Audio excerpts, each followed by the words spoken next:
Casey Price was 43 years old and worked airport maintenance at Nashville International. Most people who passed him in the terminal saw the same thing: a quiet, divorced man in a faded Navy uniform, carrying a dented lunchbox and driving an old Ford pickup with rust around the wheel wells. What they didn't know was that Casey had spent the last 2 years paying tens of thousands of dollars for his ex-wife's mother's cancer treatments. Then at Gate B12, with cold air hissing from an open maintenance panel behind him, Casey watched Diane Holloway step out of first-class boarding line, wearing gold jewelry, perfect makeup, and a tan that no dying woman should have had. And then he heard her laugh.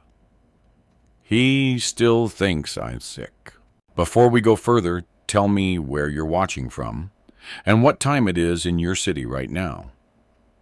And if you enjoy slow burn stories about betrayal, quiet revenge, and hidden truths, make sure you subscribe.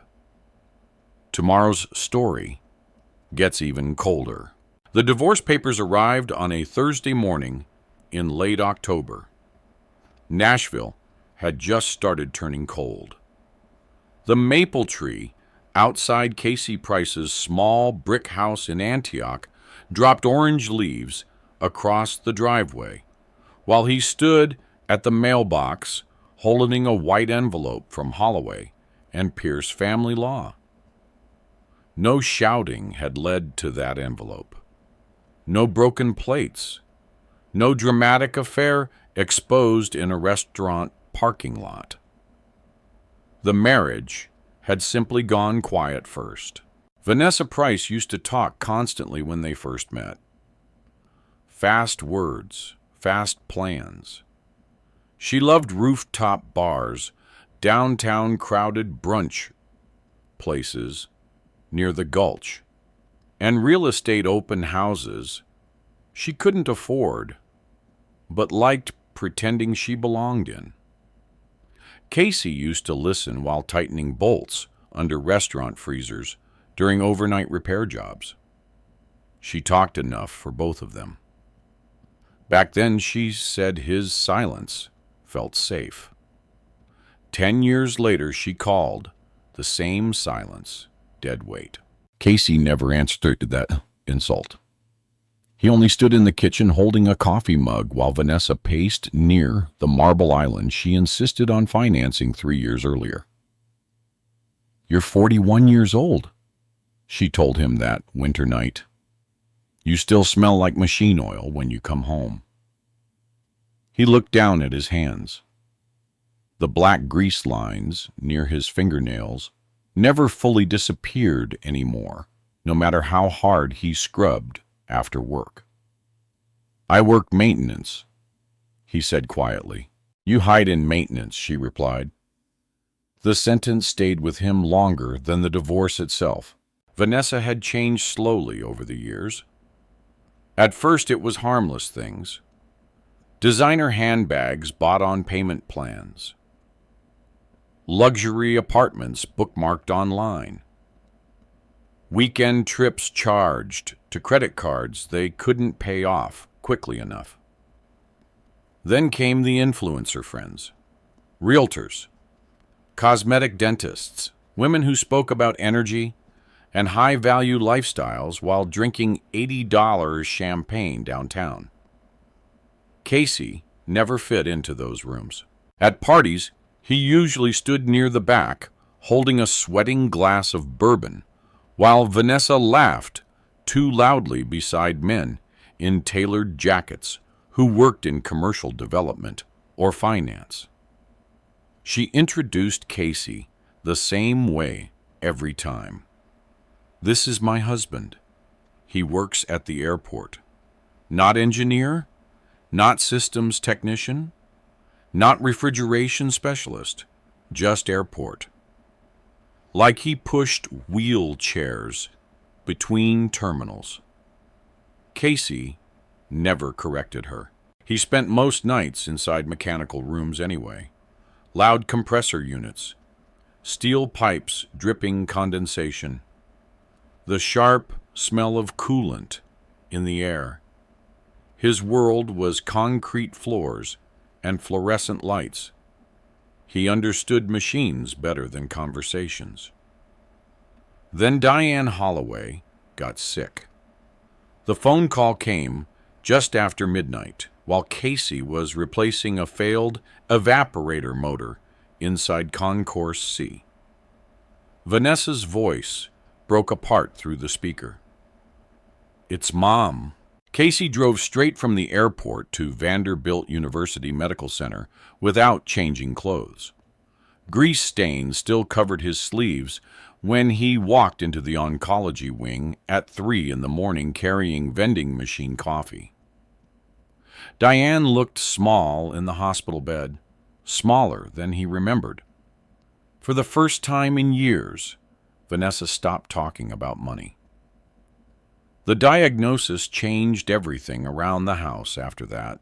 Chemotherapy schedules replaced dinner plans.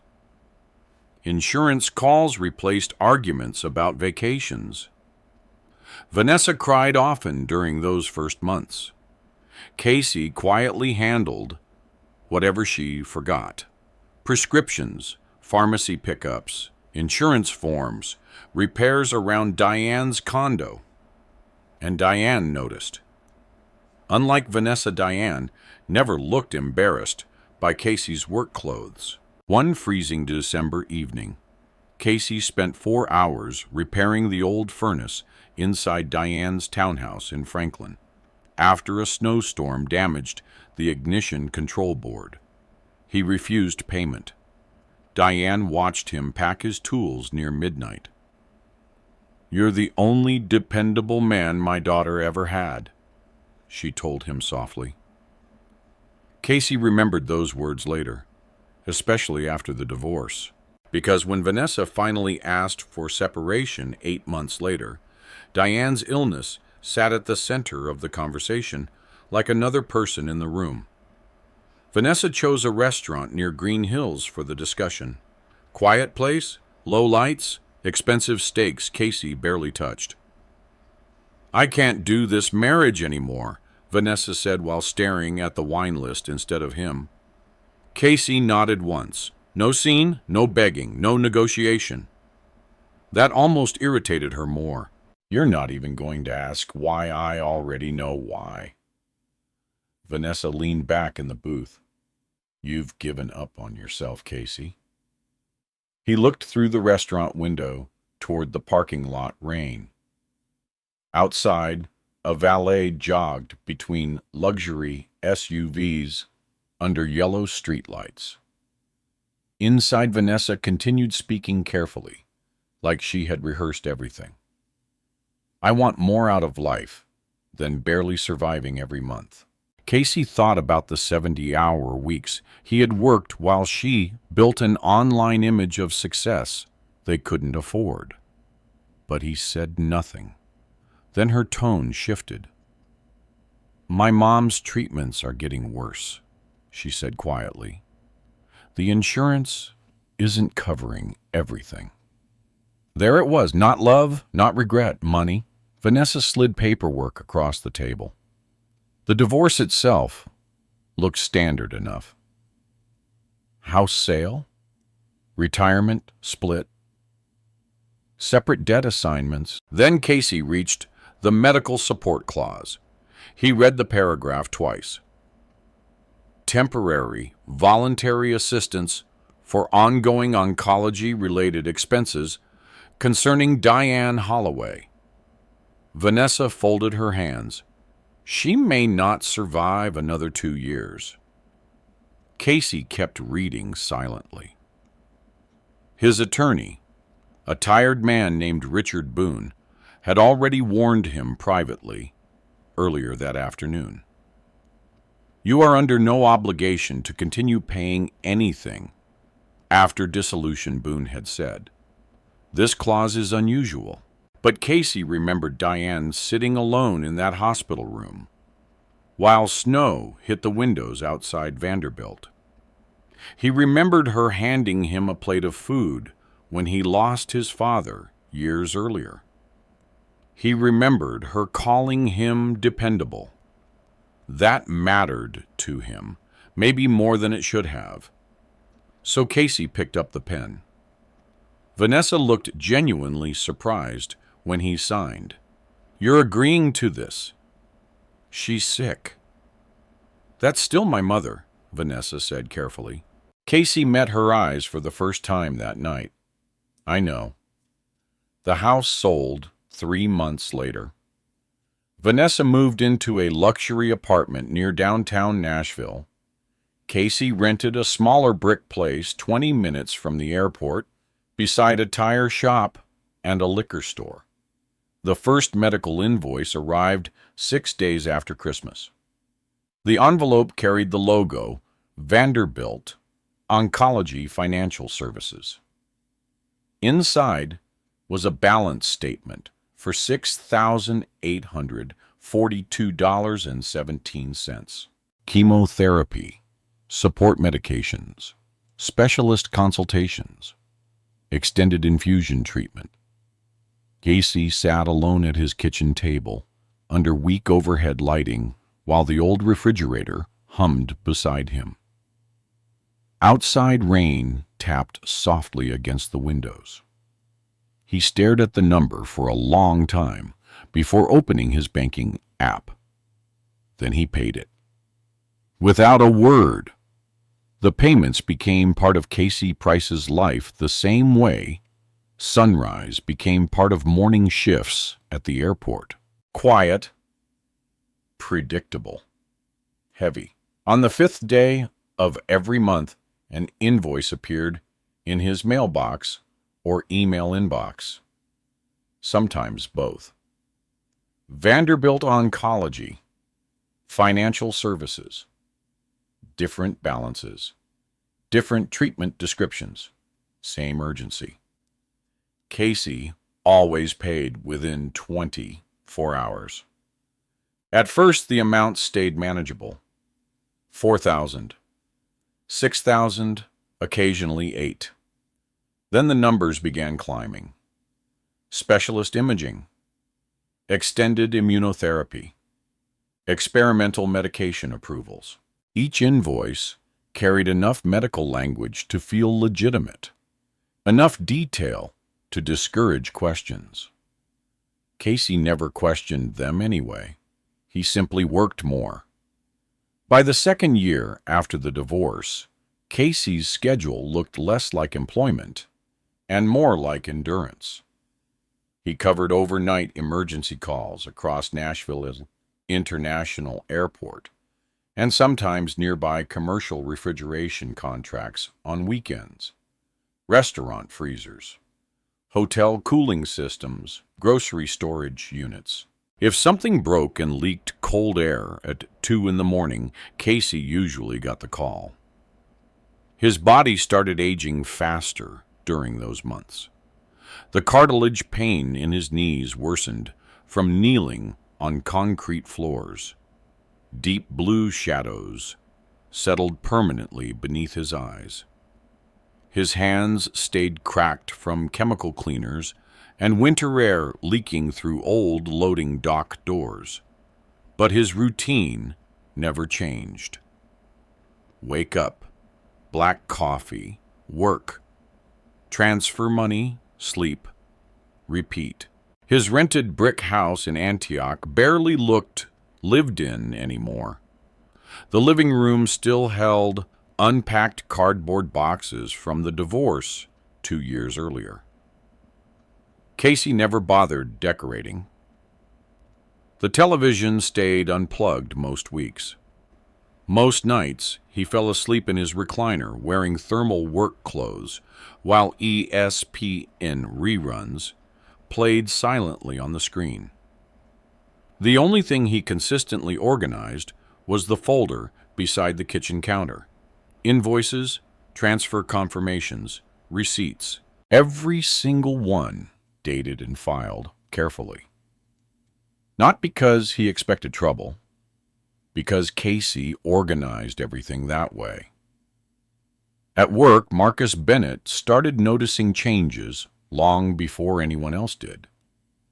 Marcus had worked airport maintenance nearly 15 years himself. Bigger man, bald head, loud laugh that echoed through maintenance tunnels under the terminals. He understood exhaustion when he saw it. 1. Freezing January night, Marcus found Casey inside mechanical room C-14, replacing a compressor relay at nearly 1 in the morning. "You're covering another double?" Marcus asked. Casey tightened a bolt without looking up. Somebody called out. Marcus snorted. "No. Somebody always calls you because you never say no." Casey wiped grease from his knuckles with a rag. The room vibrated with the low growl of industrial cooling units around them. Marcus leaned against the steel door. "You still paying those hospital bills?" Casey paused only briefly. "Yeah. For your ex-mother-in-law." "Yeah." Marcus stared at him for a long moment. "That woman even call you anymore?" Casey slid the panel back into place. "Not much." "Vanessa?" "No." Marcus let out a slow breath through his nose. "That's crazy, man." Casey finally stood. "What is?" "You financing somebody else's life after your marriage already died." Casey locked his toolbox. "She's sick." "You even seen her recently?" "No." Marcus shook his head slowly. "That should bother you more than it does." But Casey only picked up his flashlight and started walking toward the next maintenance call. That conversation stayed with Marcus, not Casey. Casey had trained himself not to dwell on things he couldn't directly fix. Machines made sense. People usually didn't. Vanessa still contacted him occasionally, though never for long conversations. Mostly short texts arriving late at night. "Mom had a rough treatment today." "Thank you for helping." "Doctor says next few months are critical." Insurance denied another medication. Sometimes she attached blurry photos. Diane sitting in hospital chairs, blankets, IV lines, dim lighting. The pictures always looked cropped too tightly, grainy, like they had been forwarded multiple times. Casey never analyzed them carefully. He only looked long enough to convince himself Diane was still alive. Then he sent the money. Spring came and went. Then another summer. Meanwhile, Vanessa's social media slowly changed. Not openly extravagant. She was smarter than that. But Casey noticed details accidentally whenever mutual friends tagged public photos online. Cocktail glasses on rooftop patios downtown. Weekend trips near Destin. Designer sunglasses. Smiling groups on charter boats. Vanessa herself rarely posted directly anymore. Mostly reposts from friends. Casey ignored most of it, except once. Late one night after a 14-hour shift, repairing a failed cooling unit near baggage claim, Casey sat at his kitchen table, eating microwaved soup from a paper bowl when Marcus sent him a screenshot. Vanessa at a luxury steakhouse in Miami, date stamped 3 days earlier. Casey stared at the image quietly. White dress, gold necklace, ocean view behind her. No sign of Diane. Marcus immediately texted underneath, "You sure you ain't getting played?" Casey locked his phone without answering. But he didn't sleep much that night. The next invoice arrived 4 days later. $11,208.54. Experimental infusion support. Casey transferred the payment before leaving for work.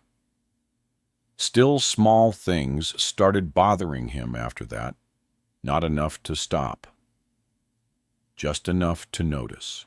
The invoices sometimes used slightly different fonts in the headers. One bill listed Vanderbilt Medical Center.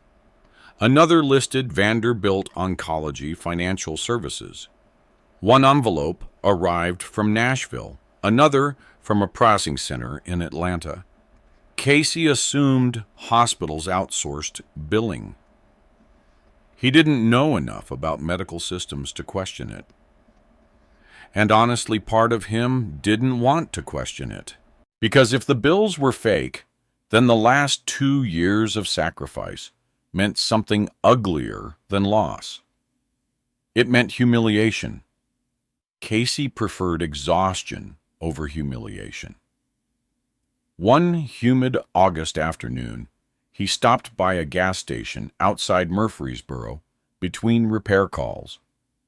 While pumping gas into the old Ford, he checked his banking balance. 3 digits left until payday. He stood there beneath flickering fluorescent lights while trucks rolled past the interstate.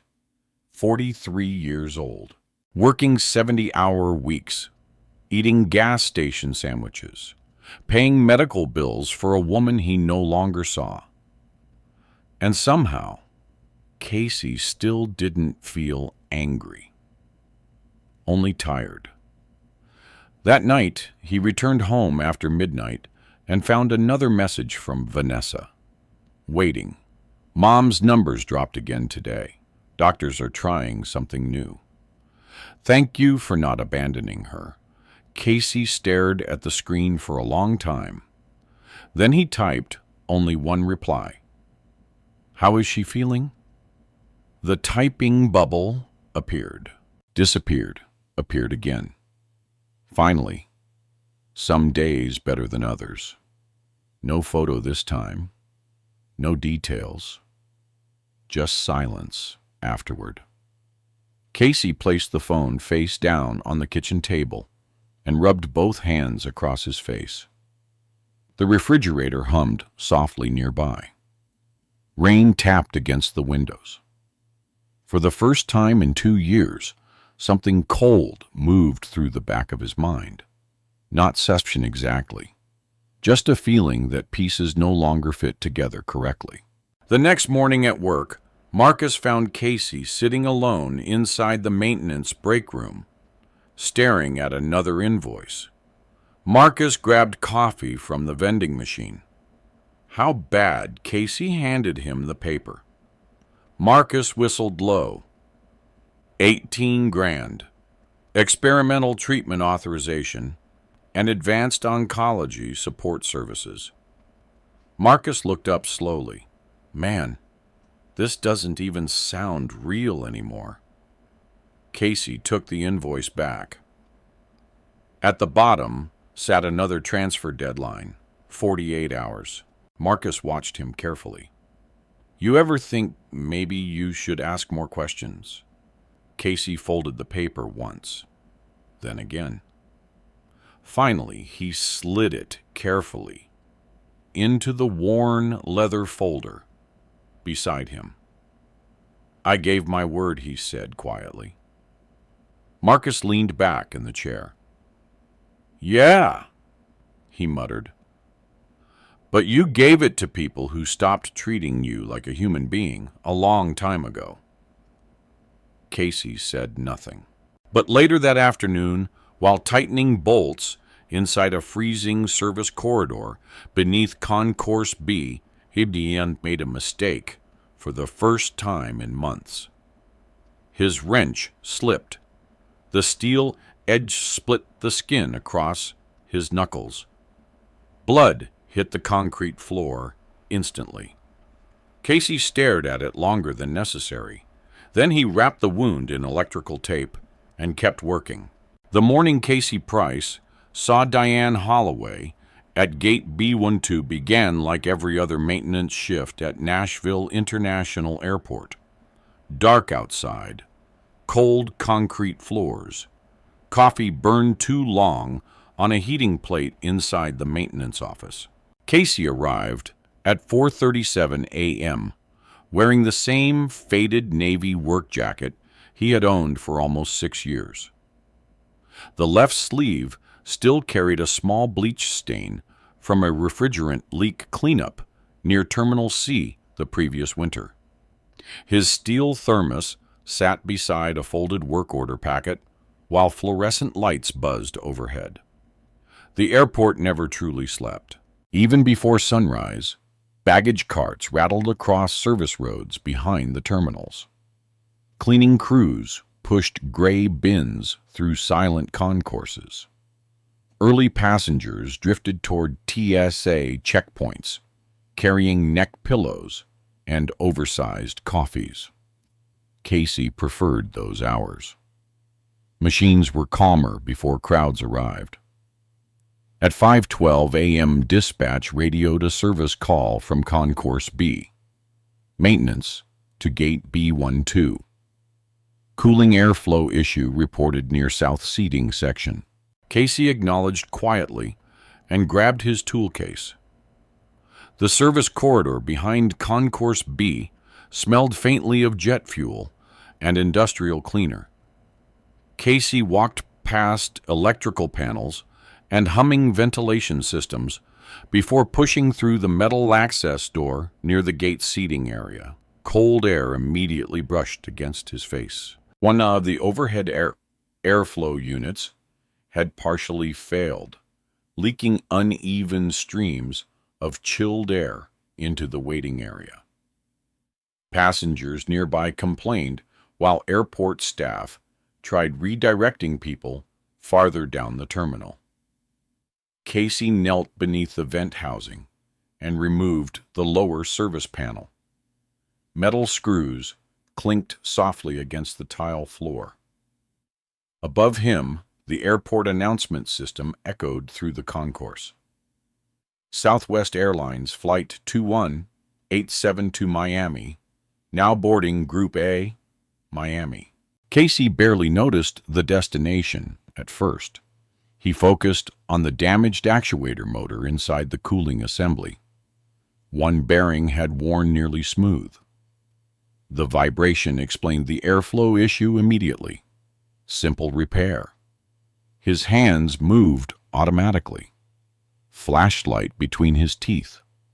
Socket wrench turning bolts loose. Cold air hissing softly above him. Then he heard a laugh.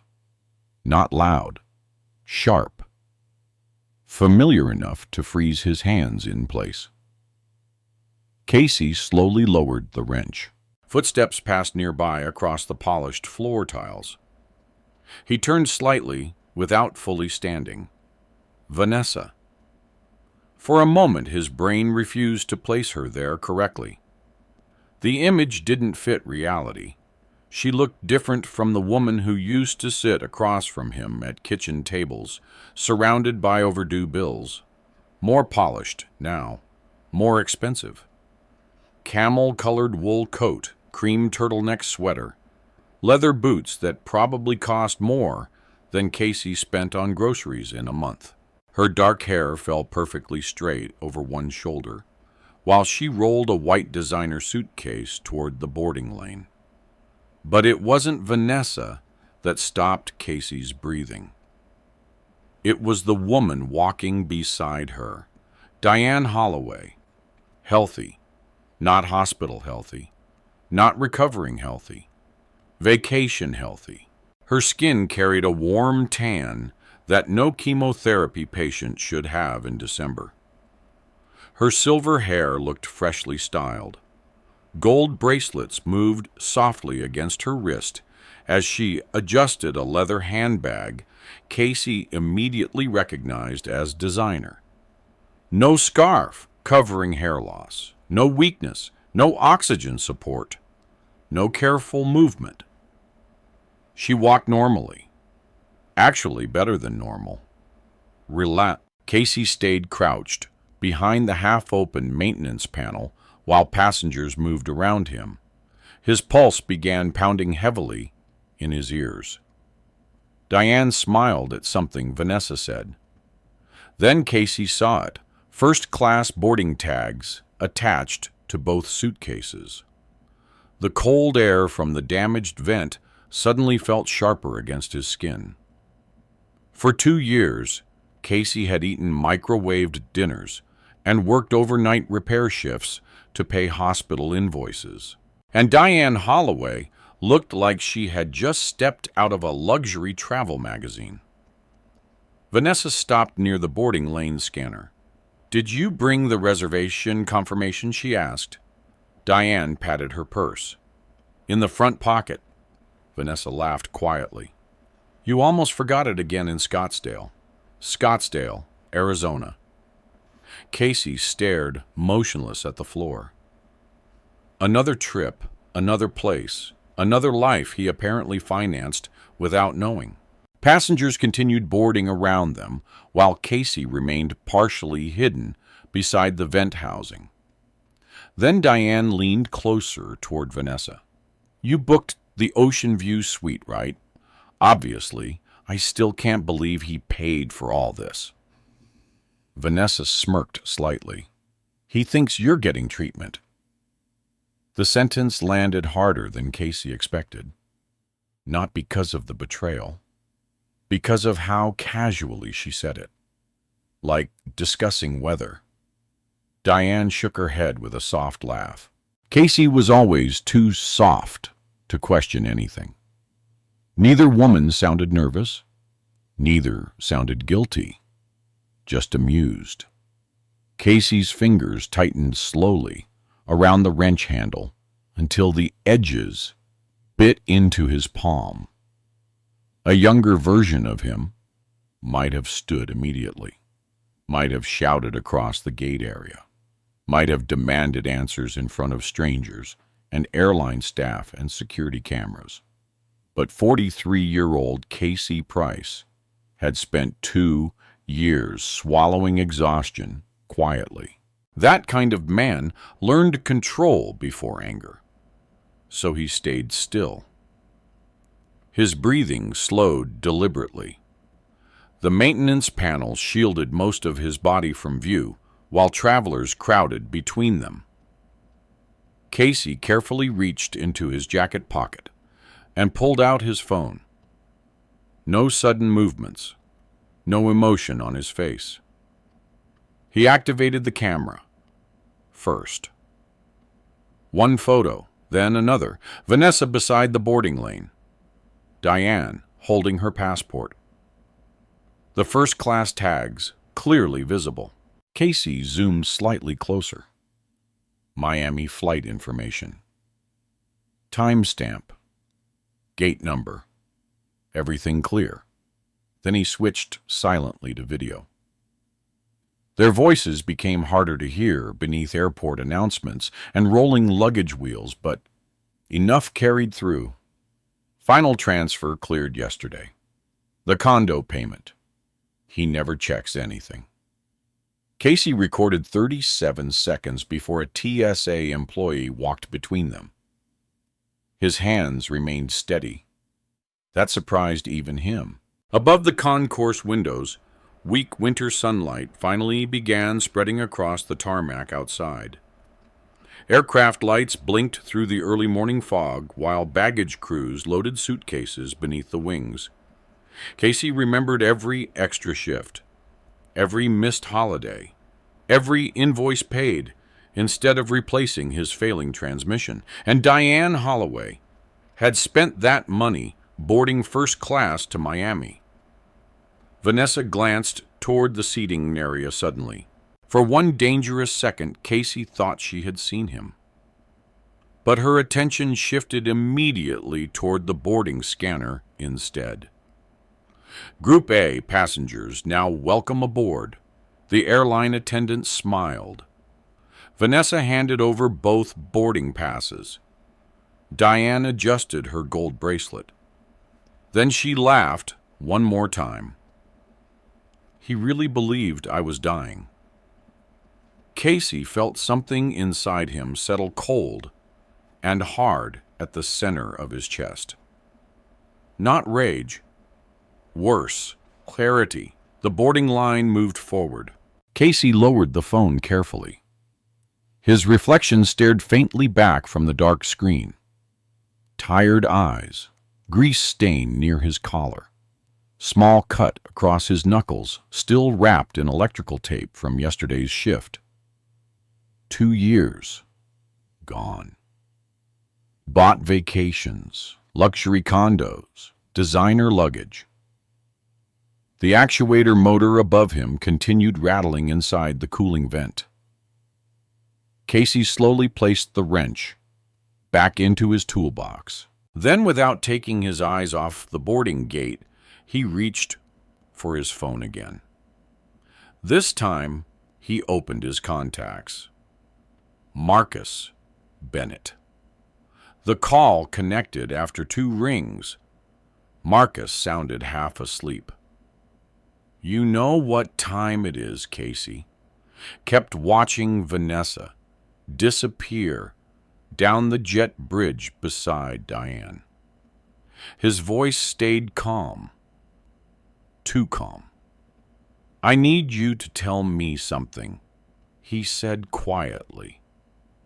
What Casey looked down at the stack of medical invoices, still folded inside his work jacket pocket. "What's the first thing you do when you realize somebody's been lying to you for 2 straight years? Marcus went silent. And for the first time since the divorce, Casey Price stopped feeling tired. Marcus Bennett arrived at Casey's house 23 minutes after the phone call. The old Ford pickup was already parked crooked in the driveway when Marcus pulled up beside it in his dark blue Tacoma. Rain had started falling lightly across Antioch, by then thin streaks sliding under the yellow glow of the street lamp near the corner liquor store. Casey opened the front door before Marcus even knocked. "You look like hell," Marcus said immediately. Casey stepped aside silently. The house smelled faintly like black coffee and motor oil. A single kitchen light illuminated the room while the rest of the place stayed dark. The leather folder containing 2 years of invoices sat open across the kitchen table beside Casey's phone charger and a half-empty bottle of ibuprofen. Marcus removed his jacket slowly. "You gonna tell me what happened now?" Casey handed him the phone without a word. Marcus watched the airport video once, then again.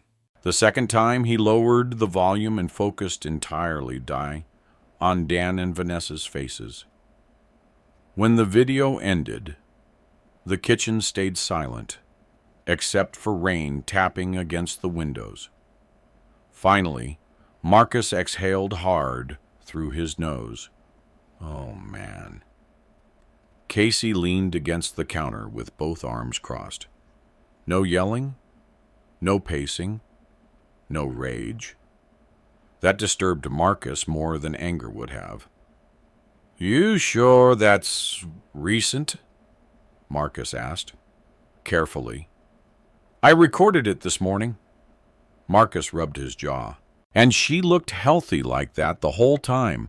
Casey nodded once. Marcus replayed the clip again until Diane's voice filled the kitchen. "He really believed I was dying." Marcus locked the phone screen slowly. "That's evil." Casey looked toward the invoices spread across the table. For a long moment he said nothing at all. Then quietly, "I almost walked over there." "What stopped you?" Casey thought about that question seriously before answering. Didn't seem useful. Marcus stared at him. Most people would have caused a scene.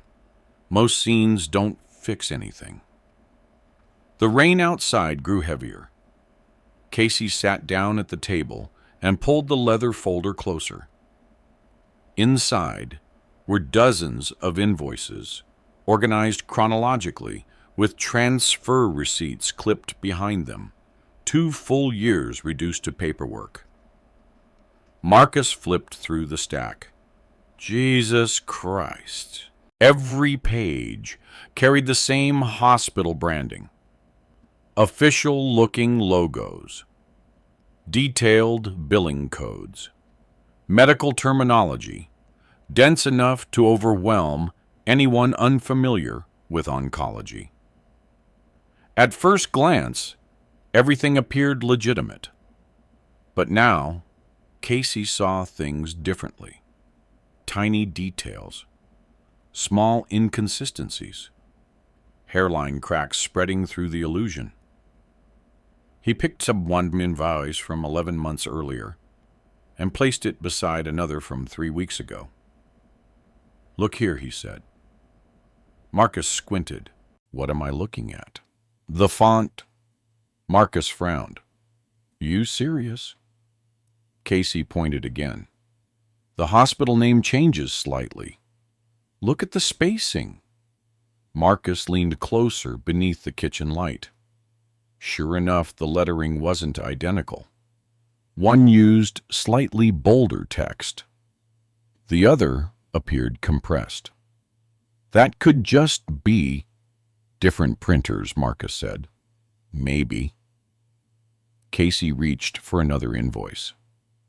"And this one lists Vanderbilt Oncology Financial Services." Then another. "This one says Vanderbilt Medical Billing Division." Marcus flipped more pages. "Damn." Casey stood and walked toward the refrigerator. Inside sat leftover Chinese takeout bottled water, and almost nothing else. He grabbed 2 beers and handed one to Marcus before returning to the table. "You know what's bothering me most?" Marcus asked quietly. Casey opened the bottle. "What?" "You never once saw her at the hospital." Casey sat back down. "No, you didn't think that was strange.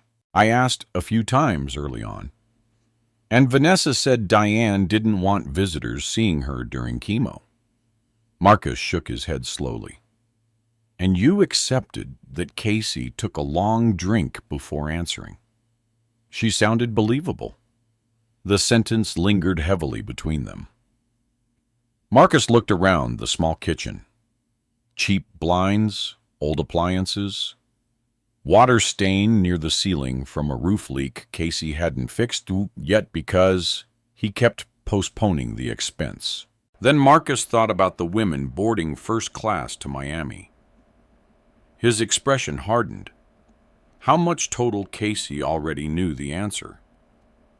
187,000. Marcus nearly dropped the beer bottle. "You paid almost 200 grand. Closer to 190. After last week." Marcus stared at him in disbelief. "That's not help anymore, Casey.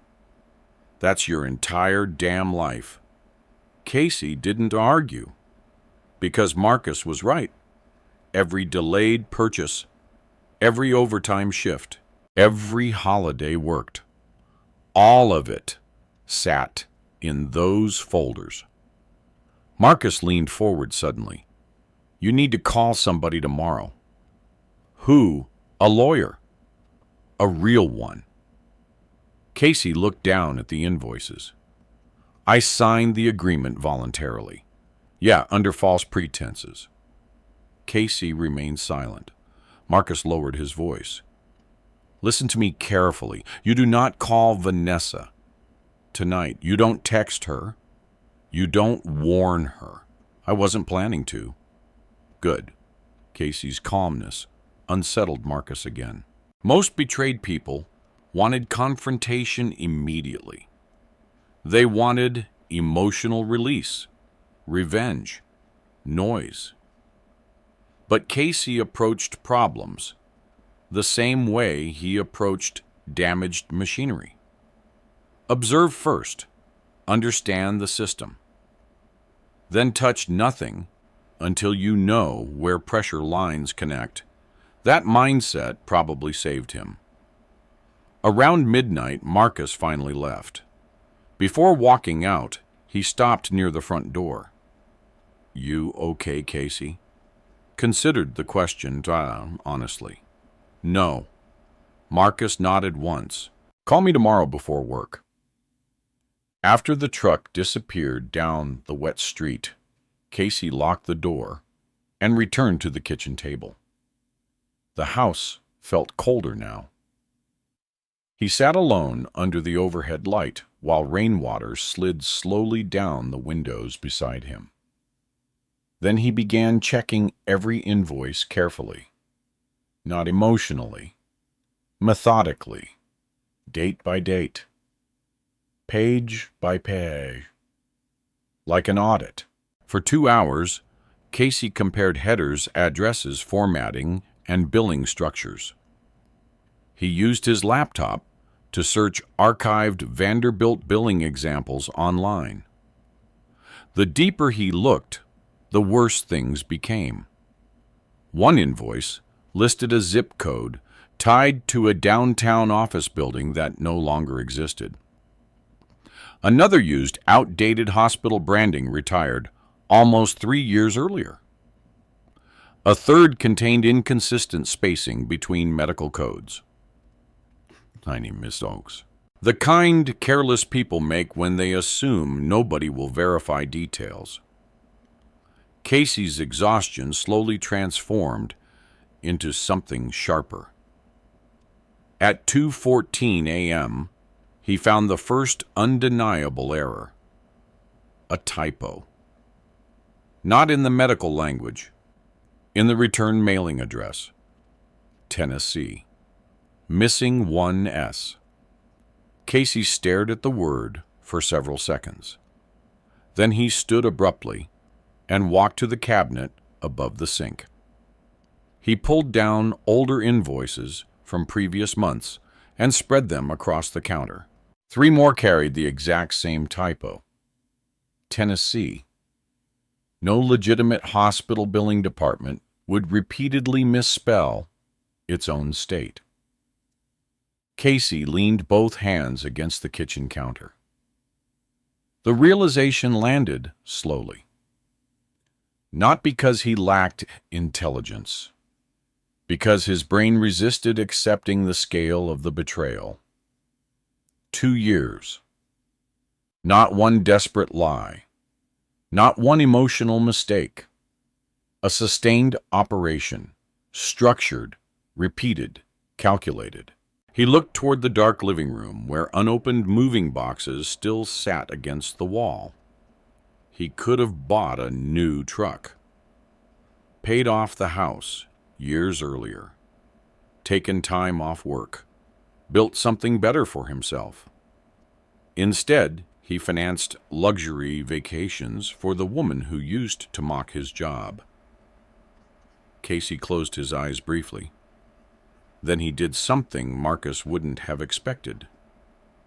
He opened his banking app, not to send money, to download every transfer confirmation from the last 24 months, one by one. PDF files filled a desktop folder labeled Diane Medical Payments. By sunrise, Casey had built a complete digital timeline: invoices, transfers, text messages, dates. The system looked different now that emotion no longer blurred it. Too organized, too rehearsed. At 6:07 a.m., Casey finally leaned back in the kitchen chair and rubbed both eyes. Outside, morning traffic had started moving through Antioch. His phone buzzed suddenly. Vanessa, a text message. Mom had another difficult night. Doctors may need to extend treatment again.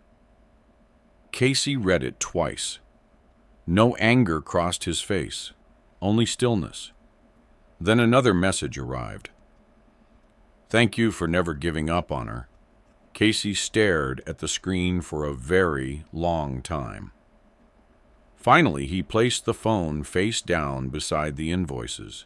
And for the first time since the divorce, he stopped seeing Vanessa as someone he once loved. He started seeing her as a problem that needed evidence. Casey Price did not go to work the next morning. That alone felt unnatural. For nearly 11 years at Nashville International Airport, Casey had missed exactly 4 shifts.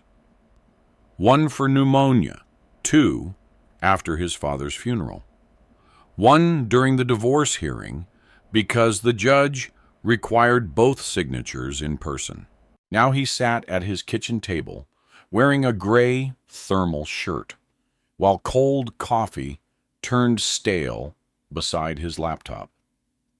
Rain clouds hung low across Antioch outside the windows. The invoices remained spread across the table, exactly where he left them at sunrise.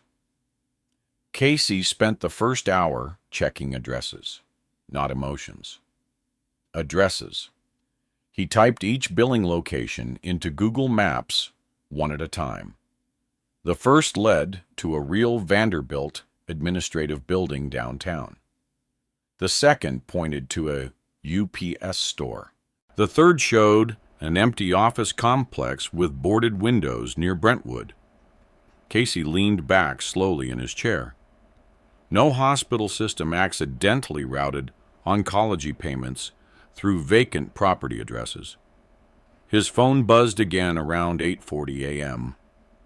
Vanessa, this time she called. Casey watched the screen vibrate for several seconds before answering. "Hey," Vanessa said softly. Her voice sounded warm. Concerned? Practiced. Casey kept his tone flat. "Morning. I texted you earlier." "I saw it." A brief pause. "Mom's having a rough week." Casey stared at the typo on one invoice while listening. Tennessee. Still missing the second S. "How bad?" he asked. "She's exhausted. They're changing medications again." Casey heard traffic noise behind her. Distant music, too. Not hospital sounds. No overhead paging. No machines. No clinical echo. Vanessa continued speaking carefully. "The doctors are optimistic, but the costs are getting out of control." Casey said nothing. That silence seemed to make her uncomfortable now. "You still there?" "Yeah." Another pause. Then she lowered her voice slightly. "I know this has been hard on you too." Casey almost laughed at that. Not because it was funny, because it sounded scripted. Instead, he asked quietly, "What hospital room is Diane in right now?" Vanessa hesitated. The hesitation lasted less than 2 seconds. But Casey noticed. "She moved wings yesterday," Vanessa answered. "I don't remember the exact room." "What doctor's handling the treatment now?" "Casey." "What's his name?" A longer silence this time.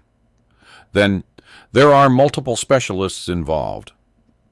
Casey looked out the window toward the wet parking lot beside the liquor store across the street. "I see." Vanessa's voice sharpened slightly. "Why are you asking all this?" Casey's expression never changed, just trying to understand things better. The warmth disappeared completely from her tone after that. "Well, I have to go. I'll send the new billing paperwork later." Then she hung up first. Casey lowered the phone slowly onto the table. No anger, just confirmation. At 9:17 a.m., Casey called Vanderbilt University Medical Center directly, not the number listed on the invoices, the real number from the hospital website. After 15 minutes navigating automated menus and transfer departments, a woman from billing support finally answered. Vanderbilt Patient Financial Services. This is Carol. Casey sat straighter. Hi, I've been making oncology payments for a patient named Diane Holloway, and I need to verify some billing information. I can try to help with general questions, sir. Casey read one invoice number aloud. Keyboard clicking echoed faintly through the speaker. Then silence. I'm sorry, Carol said finally. That billing format doesn't match our current system. Casey's grip tightened slightly around the phone. What does that mean? It means the document you're referencing may not have originated through Vanderbilt billing. Casey stared at the wall. Coldness moved slowly through his chest. What about the patient herself? Diane Holloway. I can't discuss patient treatment records without authorization. I understand. He paused carefully. But can you tell me whether oncology invoices would normally come from a private processing center in Brentwood? Another keyboard pause. No, sir. Casey closed his eyes briefly. And the return address, spelling the state wrong. I'm sorry. It says Tennessee. This time, the woman sounded confused. That definitely wouldn't come from us. Casey thanked her politely and ended the call. Then he sat completely still for nearly a full minute, not because he doubted the truth anymore, because certainty felt heavier than suspicion. Suspicion still allowed hope. Certainty killed it. Outside, thunder rolled faintly above Nashville. Casey stood slowly and walked to the bathroom mirror. 43 years old, dark circles beneath his eyes, small gray strands appearing near his temples, a healing cut across his knuckles. 2 years erased from his life, not stolen by desperation, by greed. He washed cold water across his face and stared at himself longer than usual. Then he grabbed his truck keys. Marcus was waiting when Casey arrived outside the maintenance department at the airport just before noon. You actually took a day off, Marcus said immediately. Casey handed him printed screenshots from Google Maps. UPS store. Empty office building, fake billing locations. Marcus read silently. Then, oh, they're screwed. Casey remained calm. I called Vanderbilt, and they said the invoices aren't real. Marcus leaned against the side of the maintenance cart. Jesus Christ. For the first time since discovering the fraud, anger flickered briefly across Casey's face. Not explosive anger. The quieter kind. The kind that settles deep. Marcus noticed immediately. What you gonna do now? Casey looked across the tarmac, where a Southwest jet rolled slowly toward departure. I need somebody who understands this better than me. A lawyer. Yeah. Marcus nodded once. I know someone. That surprised Casey. You do. My cousin used her during a property fraud case last year. Franklin attorney. Smart as hell. Marcus pulled out his phone and searched his contacts. Lauren Whitmore. Casey memorized the name silently. She. Good, Marcus snorted. She made a contractor pay back every dime he stole from my cousin. Casey looked down at the stack of invoices again. Every page now felt poisonous. Call her, Marcus said. Casey hesitated, not because he wanted to protect Vanessa anymore, because involving lawyers made everything irreversible. Once systems started moving, they rarely stopped cleanly. Marcus understood that hesitation immediately.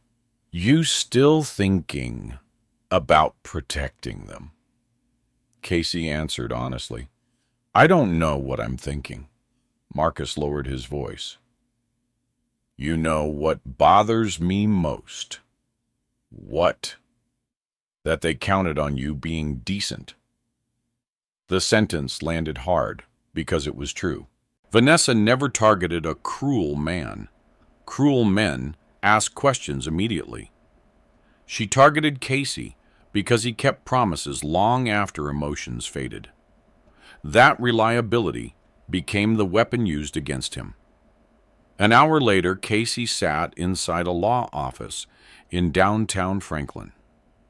Whitmore Legal Group occupied the second floor of a renovated brick building overlooking Main Street. Dark wood floors, framed degrees, quiet jazz music playing somewhere in the background.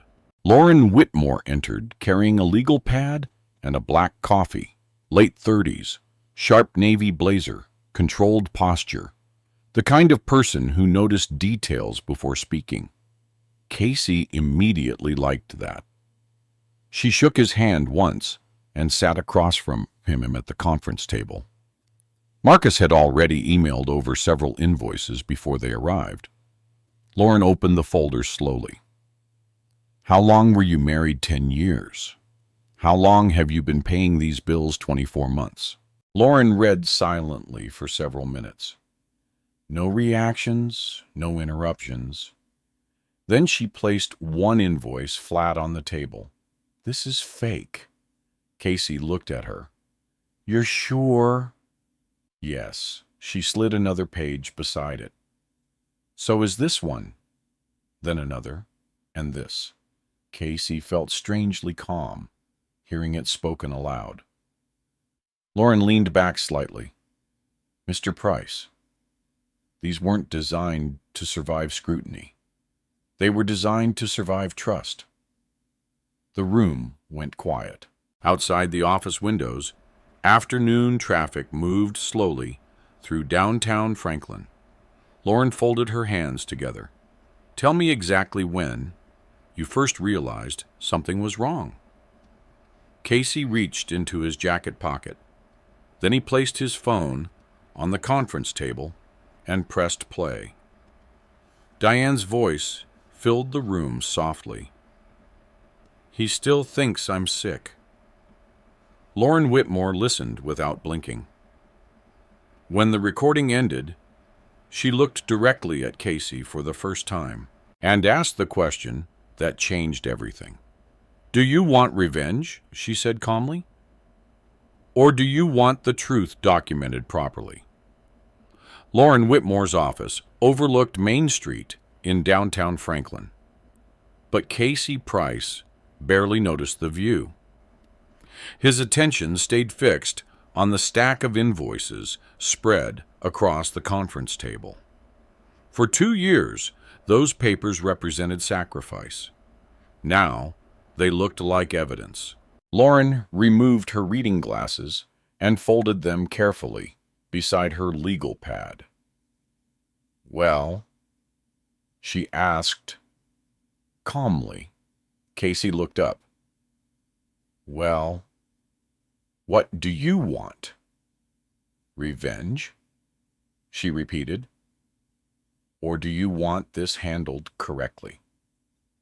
The question sounded simple. It wasn't. Revenge was emotional, loud, immediate. Handled correctly meant patience. Casey understood patience better than anger. I want the truth, he said quietly. Lauren studied him for a second longer, as if deciding whether he actually meant that. Most clients came into her office furious. They wanted dramatic confrontations and public humiliation. They wanted emotional satisfaction more than legal outcomes. Casey sat perfectly still instead. No shaking hands, no threats, no emotional speech about betrayal. Just exhaustion sharpened into focus. Lauren nodded once. "Good," she said. "Because if we do this correctly, we document every step before anybody gets warned." Marcus Bennett leaned back in his chair beside Casey. "So what happens now?" Lauren slid one invoice toward herself. "First, we verify exactly where the money went." Casey frowned slightly. "The invoices were fake. That doesn't automatically tell us where the funds landed." She tapped the transfer confirmations Casey brought with him. "These payments didn't disappear. Somebody received them." Casey had never thought beyond the deception itself. Lauren noticed immediately. "You assumed the money went directly to a hospital account." "Yeah. Maybe it did once," she said. "Maybe it never did." That possibility settled heavily across the room. Lauren opened another folder. "Mr. Price, how were payments made?" "Bank transfers mostly. A few cashier's checks early on." "Good. Easier to trace." Marcus crossed his arms. "So this is fraud, right?" Lauren's expression remained careful. "It potentially qualifies as several things." She began listing them calmly.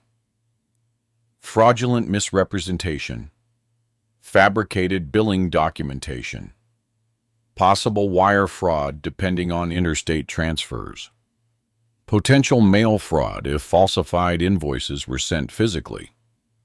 Casey listened silently. The words sounded distant, technical, not because he didn't understand them, because part of him still pictured Diane handing him hot food after his father's funeral years ago. Lauren seemed to notice that conflict in his face. "You still care about her," she observed. Casey answered honestly. "I cared about who I thought she was." That answer made Lauren pause briefly. Then she nodded once. "Fair enough." She turned toward her computer and typed several notes quickly. "I'm bringing in someone else." "Another attorney?" Casey asked. "No. Forensic accountant." Marcus let out a low whistle. "Damn." Lauren ignored him and continued typing. People committing long-term financial deception usually make mistakes once money starts moving through multiple accounts. Casey thought about Vanessa standing at Gate B12 beside luxury luggage. Do people really do this often? Lauren looked at him carefully. More often than decent people think. The sentence stayed with him. Decent people. Casey wasn't sure whether hearing that made him feel better or worse. An hour later, Lauren escorted them into another conference room, where a tall man in a charcoal suit waited beside an open laptop. Noah Grayson. Lauren introduced. Noah looked younger than Casey expected. Early 40s, maybe. Thin frame, precise movements, the kind of face that rarely showed emotion. He shook Casey's hand once. "Lauren briefed me already." Noah opened a spreadsheet. "Let's start with account routing numbers." Casey handed over printed transfer records. For the next 90 minutes, Noah worked almost silently. He compared routing information, transfer destinations, and payment histories, while Lauren occasionally asked questions. Casey mostly watched. The process felt strangely clinical, like doctors examining a body after death. Finally, Noah stopped typing. That's interesting. Lauren looked up immediately. What? These payments weren't going to Vanderbilt. Casey's jaw tightened slightly. Where were they going? Noah rotated the laptop screen toward them. A business entity appeared on the screen. Blue Cedar Consulting, LLC. Formation date, 3 months after the divorce. Registered in Tennessee. Managing member, Vanessa Price. Marcus sat upright immediately. No damn way.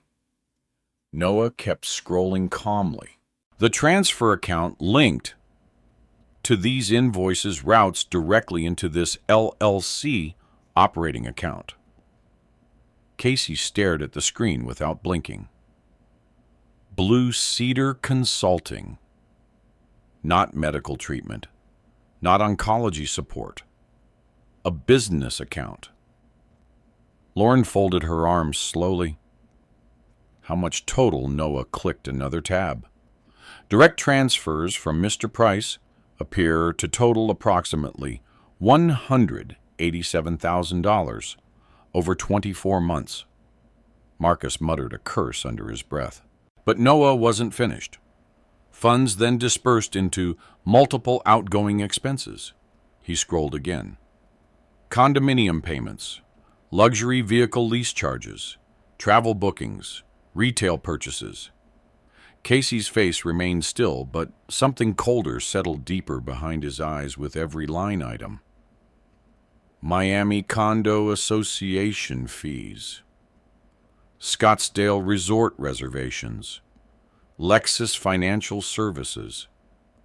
Vanessa hadn't just stolen survival money.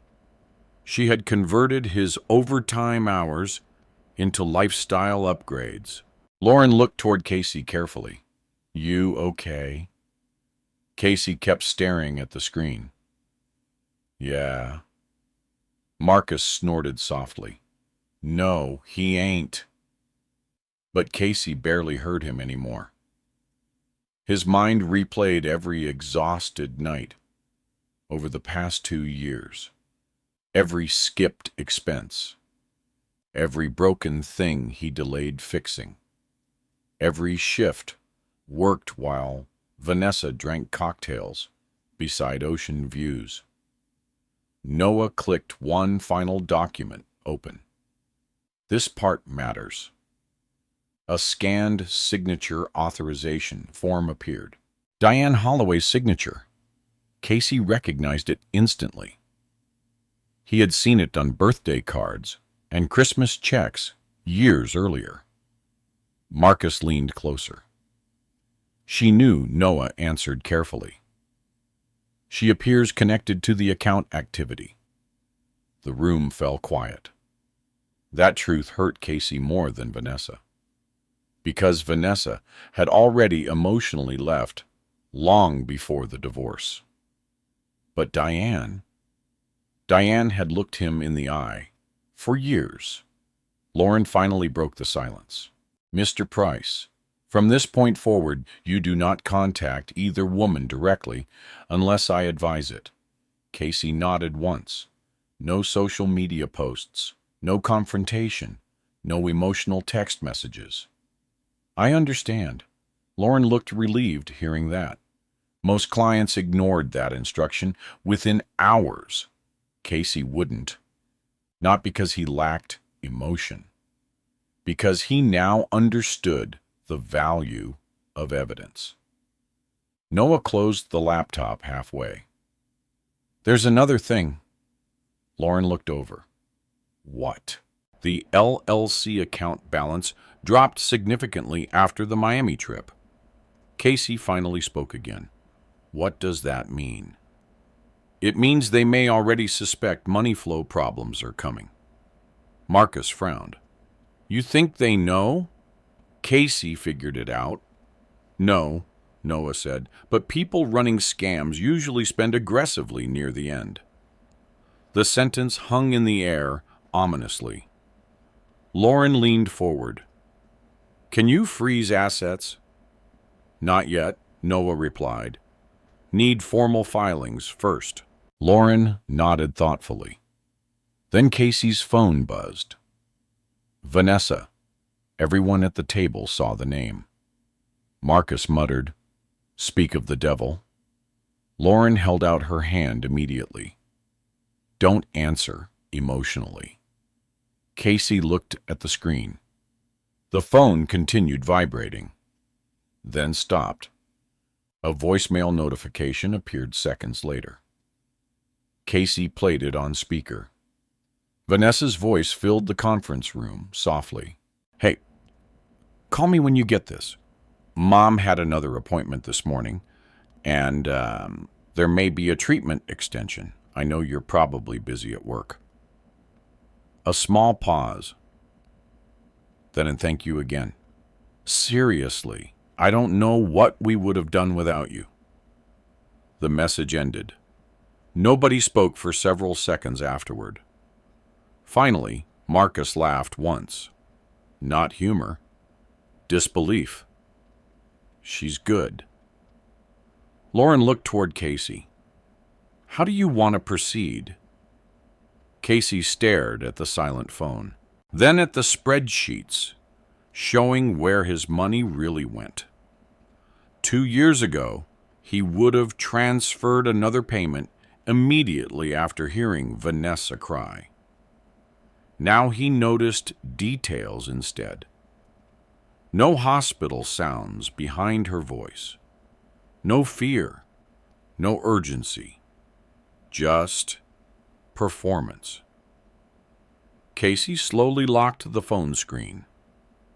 Then he looked directly at Lauren Whitmore. "Document everything he said quietly." Lauren nodded once. For the first time since entering the law office, Casey no longer looked like a tired maintenance worker, drowning in somebody else's lies.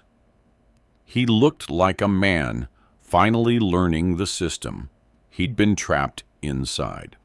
And across the conference table, Lauren Whitmore started building a case.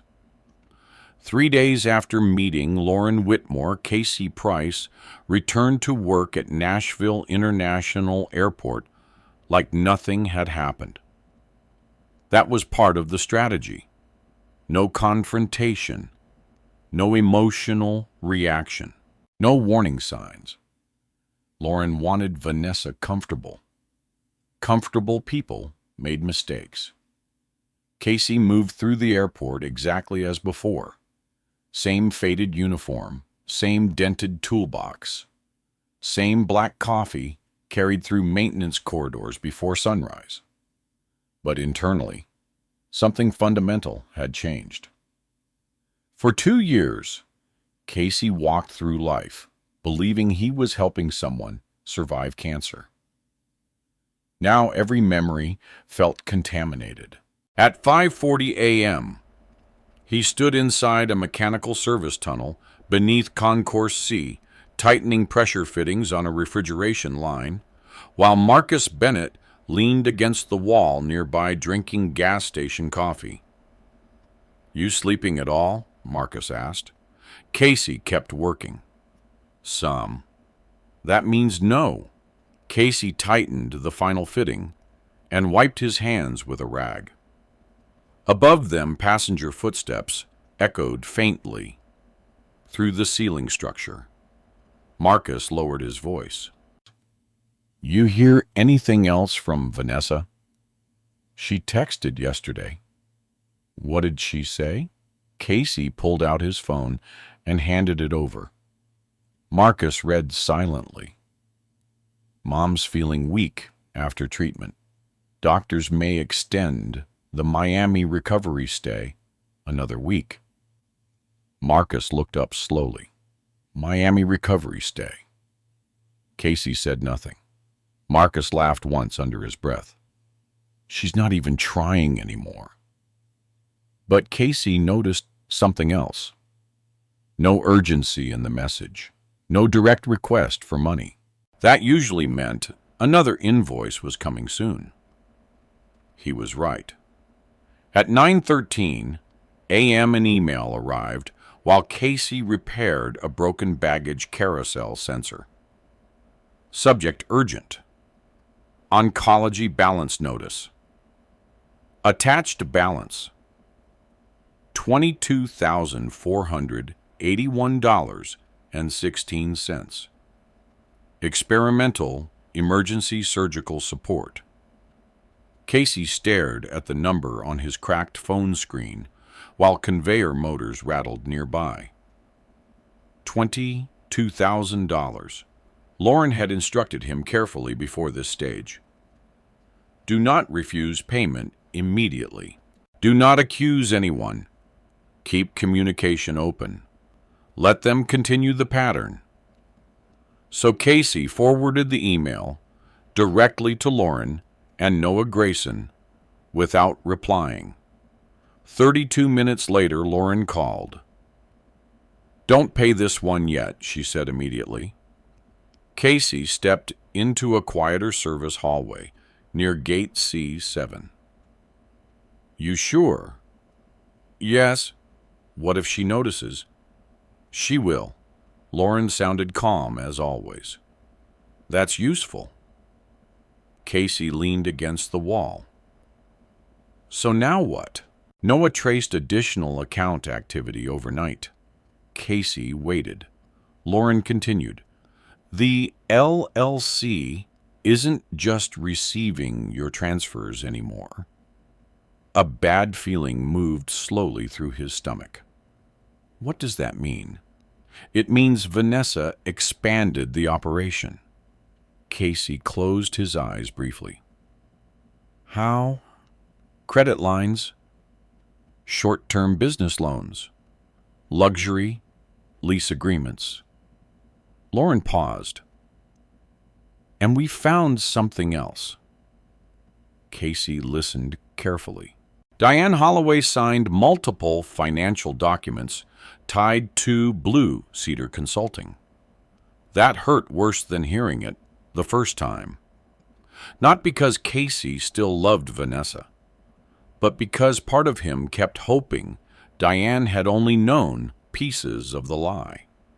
Now, that hope was disappearing too. Lauren continued speaking. Mr. Price, this wasn't impulsive fraud. This required planning. Casey looked through the service corridor window toward aircraft moving across the runway. How long? We don't know yet. But before the Miami trip. Yes. Casey nodded once, even though she couldn't see him. Machines made sense, because failures usually had causes. People were different. People could smile while dismantling your life quietly. That afternoon, Noah Grayson joined them remotely through video call from Lauren's office. Casey sat alone inside the airport maintenance break room during lunch while Noah shared financial spreadsheets across the screen. Blue Cedar Consulting, LLC, looked legitimate at first glance. Professional website, registered business address, tax identification numbers. Vanessa had built an entire shell structure around the fake medical payments. Noah enlarged another transaction history. There, he said. Casey leaned closer. A series of outgoing charges appeared. Lexus Financial Services, American Express Platinum, Four Seasons Scottsdale, the Fontainebleau Miami Beach. Marcus nearly choked on his sandwich reading the list. You paid for a damn penthouse suite. Casey stayed quiet. Noah clicked another file. Condominium association fees, property location, Miami Beach. Casey finally spoke. She bought property leased luxury condo space, Noah corrected. But yes, using transferred funds. Marcus shook his head slowly. This whole thing's insane. Noah's expression remained emotionless. No. What's insane is how long scams like this succeed when the victim trusts the offenders emotionally. Casey absorbed that silently. Victim. He still wasn't used to hearing himself described that way. Lauren appeared on screen beside Noah. We're preparing formal filings now, but I want more direct communication evidence first. Casey frowned slightly. What kind? Requests for money. She already sent invoices. I want conversational pressure, too. Casey understood immediately. Something documented. Something personal. Lauren continued. She believes you're still emotionally compliant. That's leverage. Casey almost hated how accurate that sounded. That night, Vanessa called again. Casey sat alone in his truck outside his house when the phone lit up across the dashboard. Rainwater streaked down the windshield beneath yellow streetlights. He answered calmly. Hey. Vanessa sounded tired, or performed tired well enough to sound convincing. Hey, sorry to bother you late. You're fine. A soft sigh came through the speaker. Mom had another bad consultation today. Casey stared at rain sliding across the glass. What happened? The doctors found additional complications. No hospital sounds again. Only faint music somewhere in the background. Restaurant music. Vanessa lowered her voice. I didn't want to ask this, Casey. There it was, the setup. He waited quietly. The surgical team needs confirmation within 48 hours. How much A? Pause. Then carefully, 18,000. Not 22 anymore.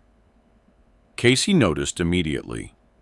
Different number than the invoice. What happened to the other balance? Another hesitation. The insurance adjusted part of it.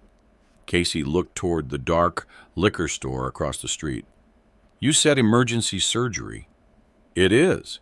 So why did the amount change? Vanessa's breathing shifted slightly. Casey, I'm exhausted right now. That answer told him enough. But he kept his voice even. What hospital is she at tonight? She's staying with me after the consultation. Casey nodded slowly. And the doctor? Another pause. Dr. Reynolds. No last name, no department, nothing specific. Lauren had been right. Comfortable liars relied on emotional momentum instead of details. Vanessa continued speaking softly. I know things ended badly between us, but you've always been there when it mattered. Casey closed his eyes briefly. 2 years ago, that sentence would have broken him emotionally. Now it sounded transactional, like hearing a rehearsed sales pitch. Still, he played his role carefully. I'll see what I can do. Vanessa exhaled with immediate relief. Thank you. Then she added something unexpected. You're still the only person I can depend on. Casey almost answered honestly. No, I'm the only person you thought wouldn't verify anything. But he stayed silent. After hanging up, he forwarded the entire call recording to Lauren. Her reply came 12 minutes later. Good. Keep everything. Casey sat in the truck a while longer after that. The heater hummed softly while rain hammered the roof overhead.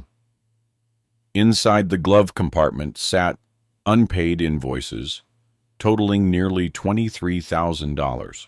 For the first time since the divorce, Casey didn't feel guilty refusing to send money immediately.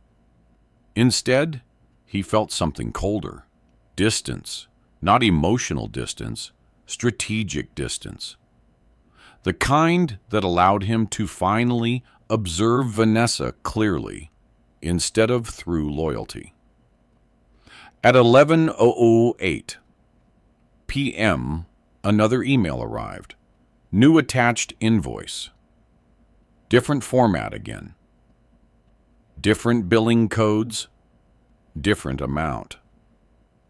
Casey downloaded it automatically and sent it to Lauren. 5 minutes later, she replied with only one sentence. Now she's getting sloppy. Casey stared at those words while thunder rolled faintly above Nashville. Then he opened the invoice one more time. And this time, instead of seeing medical treatment, he saw what Lauren saw. Evidence. The next 48 hours became a test of patience. Not for Vanessa. For Casey Price. Every instinct inside him wanted resolution now. Not shouting, not revenge, just an ending. He wanted the lying to stop. He wanted somebody to finally say the truth out loud without disguising it behind invoices and soft voices.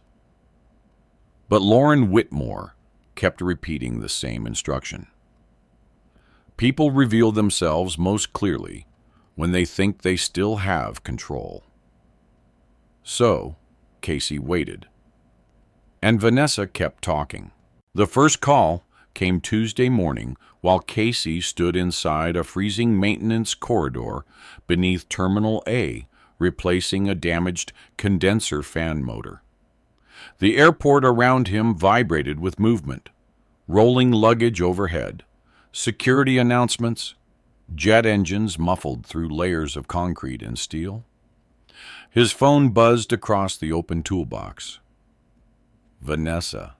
Casey answered and immediately placed the phone on speaker exactly the way Lauren instructed him. "Hey," he said calmly. Vanessa sounded breathless this time. Not crying. Breathless. Manufactured urgency. "Casey, I just got out of the consultation." He tightened a bolt slowly while listening. "How's Diane?" They moved her into surgical prep. Casey's wrench stopped for half a moment. Surgical prep where St. Thomas Midtown. That was new. Not Vanderbilt. Interesting. Casey kept his voice neutral. What happened to Vanderbilt? They referred her out for the procedure. What procedure? A tiny hesitation. Then, it's complicated. Casey stared at the refrigeration unit in front of him.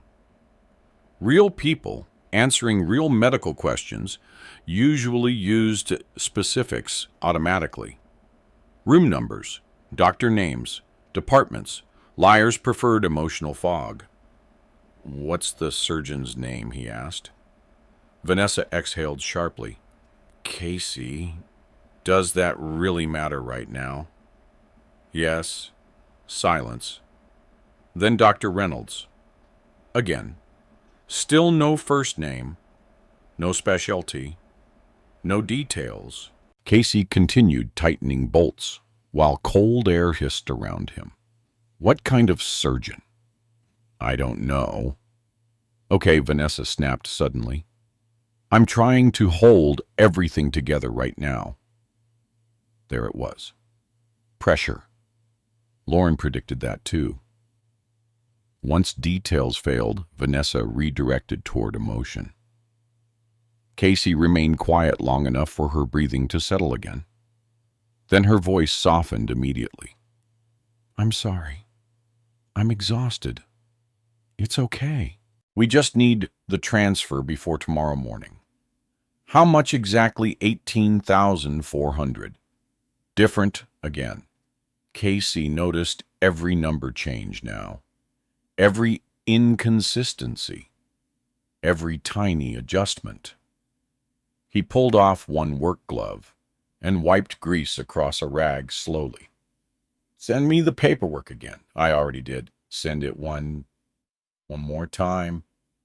Another pause. Why? Because the amount changed. Vanessa laughed nervously. It's hospital billing, Casey. It changes constantly. He said nothing. The silence forced her to keep talking. You know how this works. Actually, he didn't. That was the point. For 2 years, Vanessa depended on him, not understanding medical systems. But now, Lauren and Noah understood them very well. Vanessa lowered her voice again. I know we're divorced. I know I probably don't deserve this after everything that happened between us. Casey leaned against the cold concrete wall. But you're still the only person keeping my mother alive. The sentence hit differently now. Not painful, manipulative, almost mechanical. Casey finally answered quietly. I'll review the paperwork tonight. Relief flooded her voice instantly. Thank you. Then the line disconnected. Casey stared at the phone screen for several seconds before forwarding the entire recording to Lauren. 5 minutes later, she called. Excellent. Casey walked farther down the maintenance corridor, away from airport noise. She changed hospitals. I noticed. And the numbers changed again. I noticed that, too. Lauren sounded almost pleased. Not emotionally pleased. Professionally. The more pressure she feels, the more inconsistent the story becomes. Casey rubbed the back of his neck. So what now? We push carefully. That afternoon, Casey met Lauren and Noah again at Whitmore Legal Group. Noah already had the new invoice displayed on a monitor when Casey entered the conference room. This one's worse, Noah said immediately. Lauren handed Casey a printed copy. At first glance, it looked official enough. Hospital logo, procedure codes, emergency billing language. But now, Casey saw the flaws immediately himself. The formatting margins were different. The footer alignment shifted halfway through page 2. One Shesha used Arial font, while another used Helvetica. Small mistakes. Lazy mistakes. Lauren pointed toward the bottom signature line. This is important. Casey leaned closer. The authorization signature belonged to a physician named Dr. Michael Reynolds. Noah typed quickly into another window. No licensed surgical oncologist in Tennessee by that name, he said flatly. Casey stared at the fake signature. For a strange moment, embarrassment hit harder than anger again. Not because Vanessa fooled him, because she apparently believed fooling him required so little effort. Lauren watched him carefully. What are you thinking? Casey answered honestly. I think she stopped respecting me a long time ago. The room stayed quiet. Then Noah clicked another document open. Blue Cedar Consulting received 3 new deposits yesterday. Casey frowned. From who? 2 small business loans. 1 personal line of credit. Lauren folded her arms. She's running out of liquid cash. Noah nodded. And increasing risk exposure. Casey sat down slowly. So she needs another payment. Yes, Lauren said. Probably urgently. That explained the pressure. The emotional tone. The sudden surgery story. The repeated calls. Vanessa wasn't maintaining the lie anymore. She was trying to feed it. Lauren slid another paper toward Casey. A draft legal filing. Casey read silently. Fraudulent inducement. Fabricated medical documentation. Financial misrepresentation. Seeing everything written formally made the situation feel larger suddenly. Real. Not emotional betrayal anymore. A case. Lauren watched him carefully. Once this is filed, things escalate quickly. Casey nodded slowly. I know. You still okay? Moving forward. That question mattered. Because courts cared about evidence, not heartbreak. Casey looked at the stack of fake invoices beside the legal paperwork. Then he remembered the airport gate. Diane laughing, Vanessa smiling. First-class boarding passes. Yes, he said quietly. Lauren nodded once. Good. That night, Vanessa called again. Third time in less than 2 days. Casey answered from his kitchen, while leftover pasta turned cold beside him untouched. This time, Vanessa skipped the warm opening entirely. Casey, I need to know if the transfer went through. Straight to pressure now. No. Silence. Then, what do you mean no? I'm still reviewing the paperwork. A sharp exhale came through the speaker. What's there to review? Casey leaned back slowly in his chair. The surgery details. It's emergency surgery. You've said that. Another silence.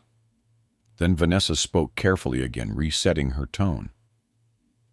Look, I know this is a lot. Casey noticed she no longer mentioned Diane directly as much. Not emotionally, only functionally. We're talking about my mother's life, she continued. Then give me the surgeon's information. Silence again. Longer this time. Finally, why are you doing this? That question revealed something important. Vanessa felt resistance now. For 2 years, Casey transferred money without friction. Questions disrupted the system. Casey answered calmly. Because the numbers keep changing. You think I'm lying? The irony almost made him smile.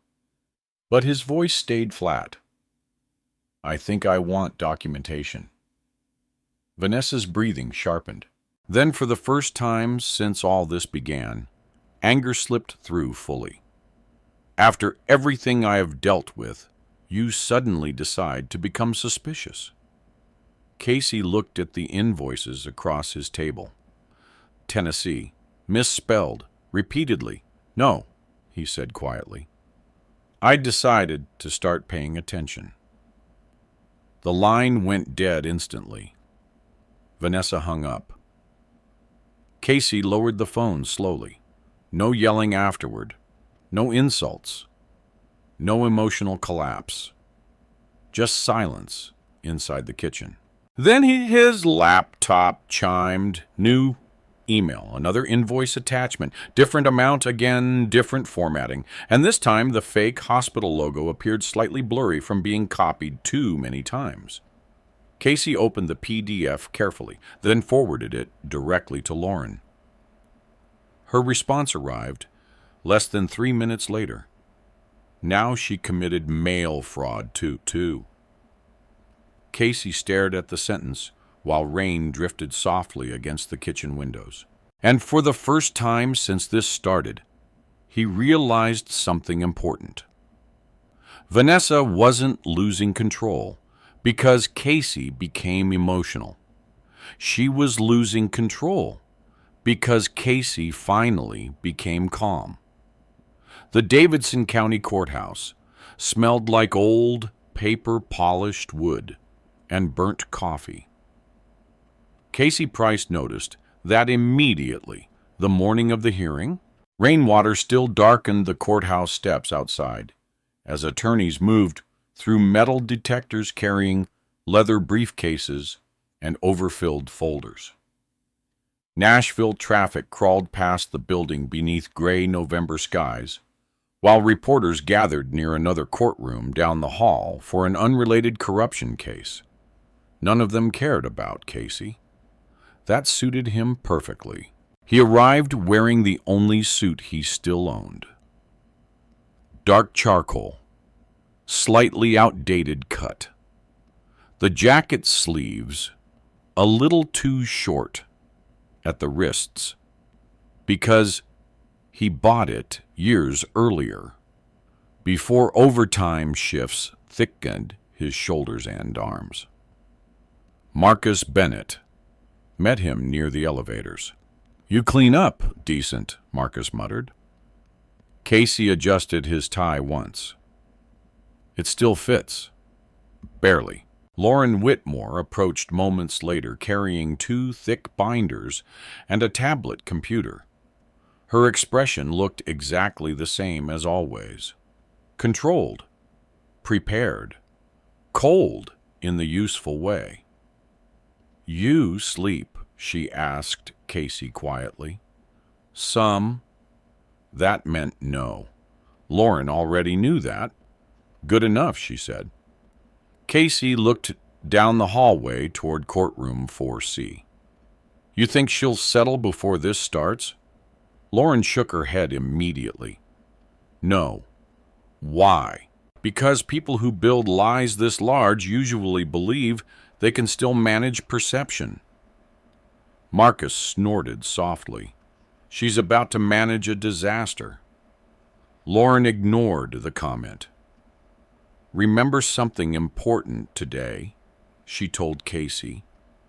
"We are not here to prove you were emotionally hurt." Casey nodded once.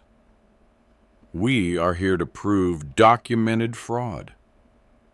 That distinction mattered. Feelings didn't win cases. Paperwork did. At 8:52 a.m., Vanessa Price entered the hallway. Casey recognized her perfume before he fully looked up. She walked beside a tall attorney in a navy suit, carrying a silver laptop case. Expensive, confident, corporate-style litigation posture. Vanessa herself looked immaculate. Cream wool coat, perfect makeup, hair styled carefully over one shoulder. Nothing about her resembled someone supposedly drowning beneath medical catastrophe. Casey noticed something else, too. No Diane. Not yet. Vanessa saw him near the courtroom doors and slowed slightly. For half a second, something uncertain crossed her face. Not guilt. Calculation. She approached carefully. Casey. His expression didn't change. "Morning?" Vanessa looked surprised by his calmness. Her eyes moved briefly toward Lauren, then Marcus, then back to Kia again. "You really filed this," Lauren answered before Casey could. "My client documented extensive financial misconduct." Vanessa's attorney stepped forward immediately. "Daniel Mercer, representing Ms. Price." Lauren nodded once. "Lauren Whitmore." The 2 attorneys shook hands without warmth. Vanessa folded her arms tightly across her coat.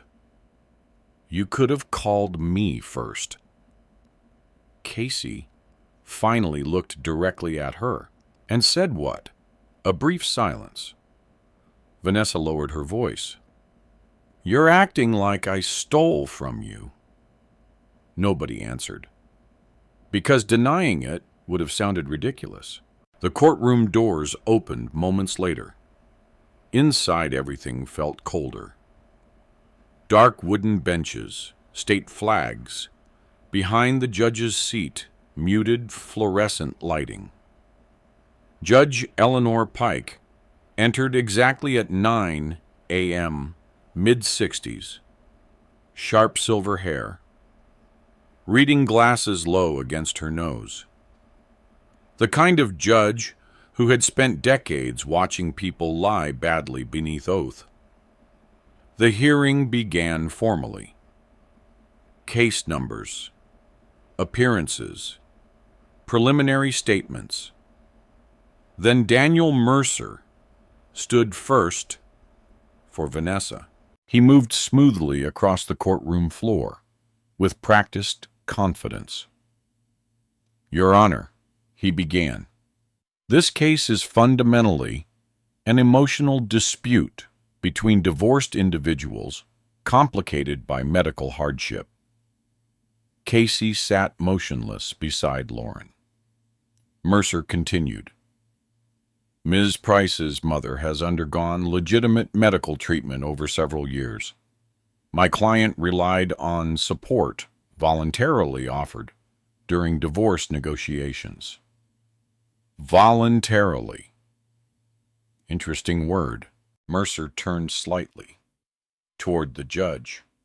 What we have here is not fraud. We have resentment. Vanessa lowered her eyes at exactly the right moment. Performance. Carefully measured. Mercer kept going. Mr. Price now regrets financial decisions made during an emotionally difficult divorce and seeks to reinterpret generosity as victimization. Marcus shifted angrily beside Casey. Lauren touched his arm once without looking at him. Not yet, Mercer finished confidently. Unfortunately, failed marriages often produce bitterness. Then he sat down. Judge Pike turned toward Lauren. Ms. Whitmore. Lauren stood calmly. No dramatic gestures, no emotional tone, just structure. Your Honor, she said, this case is not about failed marriage. It is about fabricated medical documentation, fraudulent billing representations, and systematic financial deception conducted over 24 months. She placed the first binder onto the evidence table. The plaintiff transferred on approximately $187,000 under the belief these funds supported ongoing oncology treatment. Lauren opened the binder carefully. The evidence will show the medical invoices were falsified. Mercer immediately rose. Objection. Conclusion without foundation. Foundation is coming, Lauren replied smoothly. Judge Pike nodded. Proceed. Lauren began slowly. Transfer records first. Dates, amounts, routing numbers. Every document projected clearly onto courtroom monitors. Casey watched Vanessa carefully while Lauren walked through the evidence. At first, Vanessa remained composed, almost bored. Then Noah Grayson took the stand. The mood shifted immediately. Noah explained financial tracing with surgical precision. Calm voice. No emotion. Just numbers moving through systems. He identified Blue Cedar Consulting, LLC. He identified Vanessa Price as managing member. Then he displayed transaction histories. Miami condominium payments, luxury vehicle leases, travel expenses. Judge Pike adjusted her glasses slightly while reviewing the exhibits. Mercer objected repeatedly. Relevance, speculation, improper characterization. But the documents remained. One after another. Casey never spoke. He simply watched the system work. For 2 years, Vanessa controlled the narrative emotionally. Inside the courtroom, emotion mattered far less than timestamps. Lauren then introduced the airport recording. Mercer objected again immediately. Improper context. Lauren remained calm. The recording demonstrates state of mind and knowledge regarding ongoing misrepresentation. Judge Pike allowed limited review. The audio played softly through courtroom speakers. Diane's laugh filled the room. He still thinks I'm sick. Silence followed. Real silence, this time. Not courtroom silence. Human silence. Even Mercer stopped moving for a moment. Casey looked toward Vanessa. For the first time all morning, her composure cracked slightly. Not panic, anger. Her jaw tightened visibly. Lauren didn't press theatrically. She simply moved to the next exhibit. The fake invoices. One by one. Misspelled addresses. Invalid medical codes. Non-existent physicians. Judge Pike examined several pages personally before speaking. These were sent directly to Mr. Price. Yes, Your Honor, Lauren answered. And payment demands escalated over time. Yes. Mercer stood again. There is still no proof my client personally fabricated any document. Lauren nodded slightly. Understood. Then she placed another exhibit onto the projector. Signed authorization form, tied to Blue Cedar Consulting. Diane Holloway's signature. Vanessa's account management access. The courtroom grew quieter with every page. Casey noticed Vanessa stopped making eye contact entirely now. Instead, she whispered constantly with Mercer, while flipping rapidly through her own paperwork. Lauren finally stepped back from the evidence table. Your Honor, the plaintiff is not alleging misunderstanding. She looked directly toward the judge. He is alleging organized deception. Judge Pike leaned back slightly in her chair. Then she looked toward the defense table. Where is Ms. Holloway today? Mercer adjusted his tie. She was unavailable this morning due to health. The courtroom doors opened suddenly. Everyone turned. Diane Holloway entered, wearing a dark green coat and pearl earrings. Healthy, walking normally. Casey felt something strange inside his chest, seeing her again. Not rage, grief. Because this woman once mattered to him. Diane avoided looking directly at Casey while taking her seat beside Vanessa. Judge Pike watched the interaction carefully. Then she adjusted her glasses again and spoke calmly. Ms. Holloway, she said you may need to testify today. And for the first time since the hearing began, Casey saw real uncertainty move across Vanessa Price's face. Diane Holloway walked to the witness stand without assistance. That mattered more than anything she could possibly say. Casey Price watched her carefully from the plaintiff's table, while the courtroom remained almost unnaturally quiet. Diane moved steadily, in low black heels, one hand resting lightly against the wooden railing beside the witness box. No trembling, no weakness. No signs of a woman supposedly near death after years of aggressive cancer treatment.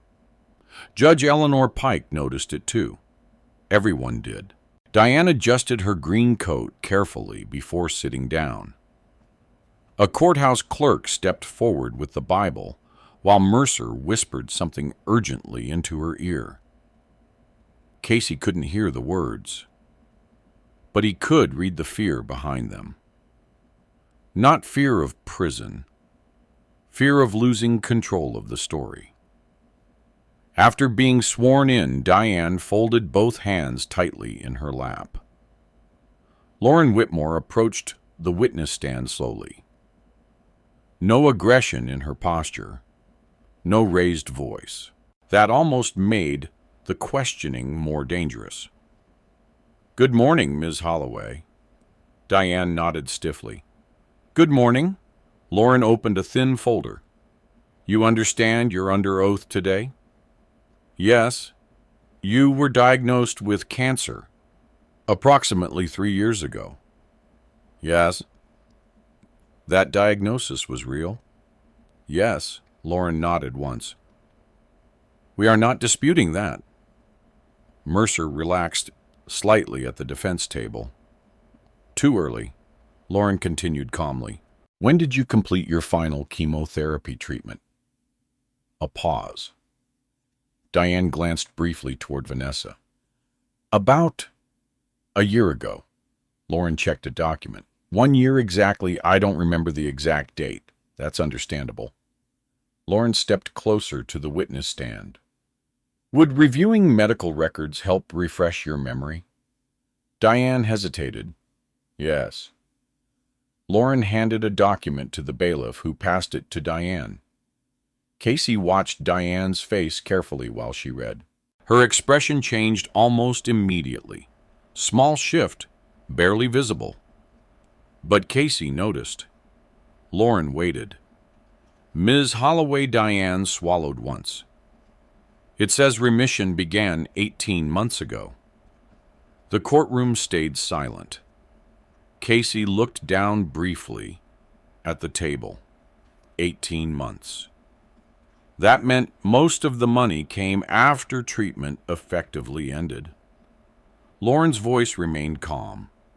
"So by the time Mr. Price continued making the majority of these payments, you were already in remission." Mercer stood immediately. "Objection! Mischaracterizes ongoing care requirements." Judge Pike looked toward Diane herself. Was she actively undergoing chemotherapy? During that period, Diane hesitated again. "No." Mercer closed his eyes briefly. Lauren continued before he could recover. "Did you inform Mr. Price that you had entered remission?" Diane looked toward Vanessa again. "No." "Why not long silence? The kind that becomes heavier every second." Finally, Vanessa handled the finances. Lauren didn't react outwardly. "Did you know Mr. Price believed he was funding ongoing emergency cancer treatment?" "Yes." "Did you correct him?" "No!" Casey felt Marcus shift beside him angrily. But Casey himself stayed still. His eyes remained fixed on Diane. Not because he expected remorse anymore, because part of him still searched for the woman who once called him dependable. Lauren moved carefully now, not rushing. People revealed more when allowed room to speak. "Ms. Holloway, were you aware of Blue Cedar Consulting, LLC?" Another hesitation. "Yes." "Did you sign financial documents connected to that company?" "Yes." Mercer stood again. "Your Honor, my client's mother is elderly and was not directly involved in financial management," Lauren interrupted smoothly. "Then she should have no difficulty explaining why medical support payments entered a consulting company account." Judge Pike nodded once. Overruled. Mercer sat back down hard. Lauren turned toward Diane again. "Did you ever personally review the invoices sent to Mr. Price?" Diane's hands tightened together visibly. A few, yes." Lauren picked up one exhibit from the evidence table. "Do you recognize this invoice?" "Yes." It requested $14,000 for advanced oncology infusion therapy? Yes. Lauren held the document higher. This invoice was sent 9 months after your remission began. No answer. Lauren's tone sharpened slightly for the first time. Did you know that? Yes. The word barely came out. Casey stared at the witness stand quietly. Not anger, just confirmation. Lauren took another step forward. Did you ever tell Mr. Price that you no longer required active treatment? No. Why not? Diane closed her eyes briefly. When she opened them again, she looked older suddenly. Smaller. Not physically, morally. Vanessa said. Diane stopped. Lauren waited patiently. What did Vanessa say? Diane swallowed hard. She said Casey owed the family. A faint sound moved through the courtroom gallery behind them. Even Judge Pike looked up sharply at that answer. Casey didn't move at all, but internally, something final settled into place. Owed the family. Not appreciated, not trusted, used. Lauren let the silence sit intentionally before continuing. What exactly did she mean by that? Diane stared down at her folded hands. She thought he wasted her life. Marcus muttered something furious under his breath. Judge Pike shot him a warning glance immediately. Lauren remained composed. And therefore, Diane's voice weakened slightly. She said he could afford to help. Casey almost laughed at the afford. He remembered repairing his own leaking sink because he postponed hiring a plumber. He remembered skipping vacations for years. He remembered calculating grocery costs beside utility bills late at night. Vanessa always confused reliability with unlimited capacity. Lauren picked up another document. This signature belongs to you. Diane nodded slowly. Yes, and this authorized transfer access into Blue Cedar Consulting? Yes. You understood those accounts received money from Mr. Price? Yes. Casey noticed Vanessa whispering aggressively toward Mercer now. Mercer looked significantly less confident than earlier that morning. Lauren paused before her next question. Then, did you ever believe what was happening was wrong? Diane finally looked toward Casey directly. For the first time all day, the eye contact lasted only seconds.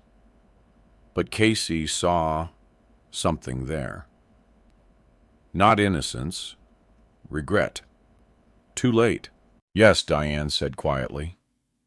The courtroom remained completely still. Lauren softened her tone slightly. Then why continue? Diane's answer came slower now. Because, after a while, it became easier not to stop. That sentence hit Casey harder than the lies themselves, because it sounded true. Not dramatic. Human. Lauren nodded once. No further questions. Mercer stood quickly adjusting his tie. He approached the witness stand carefully, clearly recalculating strategy in real time. Mr. Holloway, he began. Your daughter supported you emotionally throughout your illness, correct? Yes.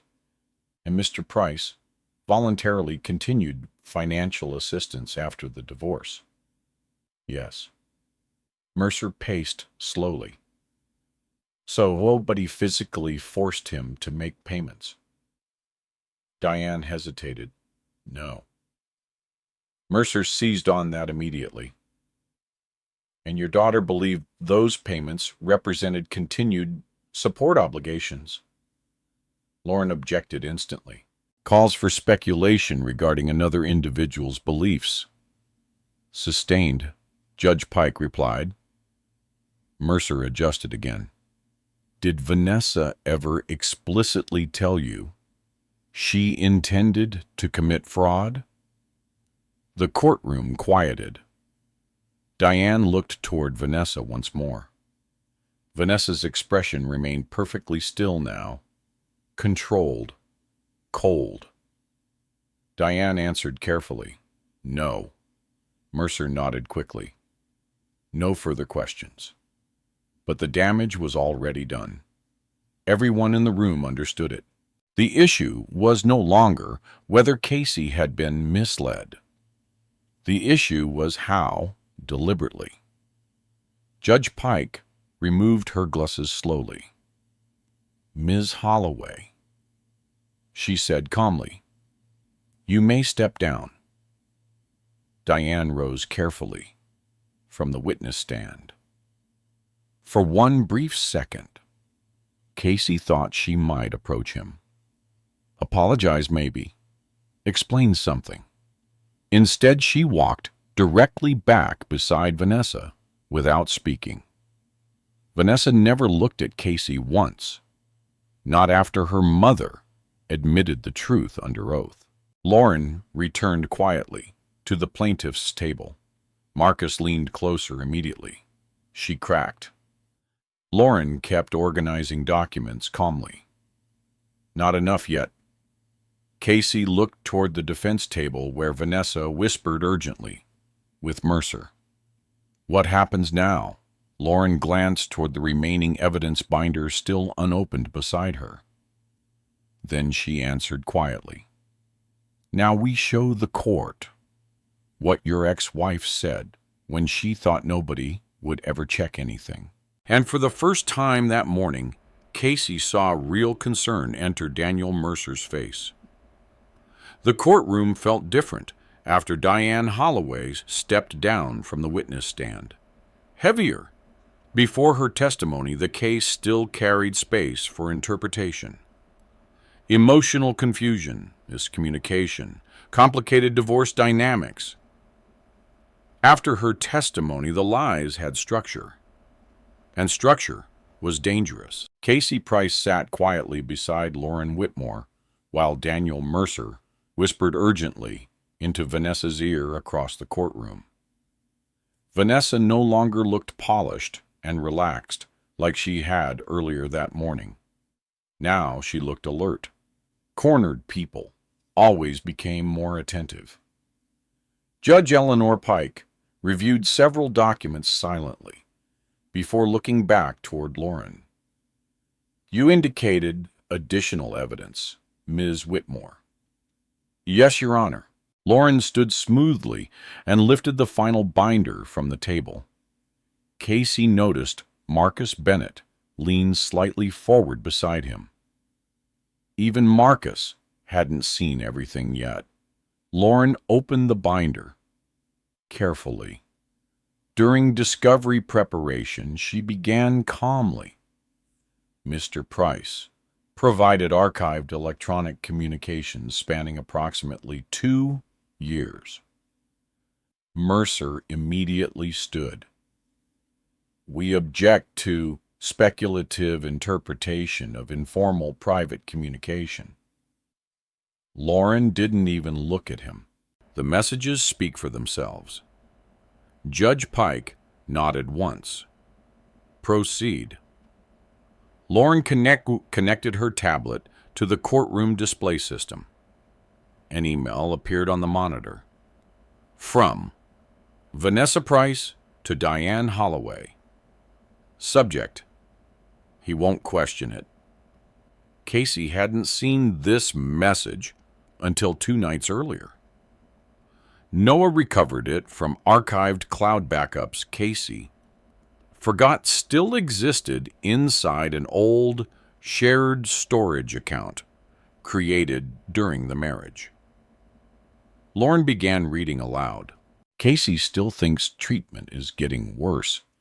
Just keep conversations vague if he asks questions. Silence filled the courtroom. Lauren continued. He feels guilty anytime your health comes up. Honestly, he'll probably never check anything. Mercer objected immediately. Context missing? Lauren nodded slightly. Let's add more context. Then, another message appeared. This one dated 11 months earlier. Vanessa wrote, "He's picking up extra shifts again. I almost feel bad sometimes." Diane's reply appeared underneath. "Then stop." Vanessa's response came 30 seconds later. "He owes us after wasting 10 years of my life." Casey kept his eyes forward. No visible reaction. But internally, those words landed harder than he expected. Because they answered something he quietly wondered since the divorce. Not why Vanessa left. Why she stopped seeing him as human before she left. Lauren changed slides again. Another email. This one discussed invoice formatting problems. Make sure the hospital logo isn't blurry. This time, Marcus muttered softly beside Casey. Unbelievable. Judge Pike looked directly at Vanessa now. Not emotionally, judicially, which was worse. Lauren continued methodically. No dramatic speeches, no courtroom theatrics. Just sequence after sequence, showing planning. Fake invoice drafts. Payment discussions. Conversations about Casey working overtime. One message froze the room completely. Vanessa wrote, "The sad part is he actually thinks he's saving your life." Nobody moved. Even Mercer stopped objecting briefly. Casey stared at the screen without blinking. For 2 years, he woke up at 4 in the morning believing exactly that, saving someone's life. Lauren turned toward Judge Pike calmly.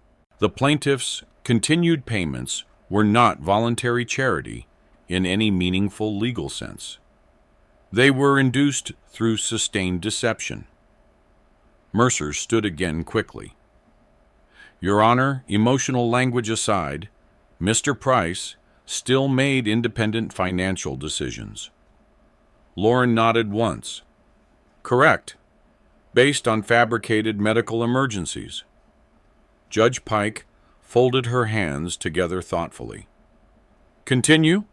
Lauren called Noah Grayson back to the stand.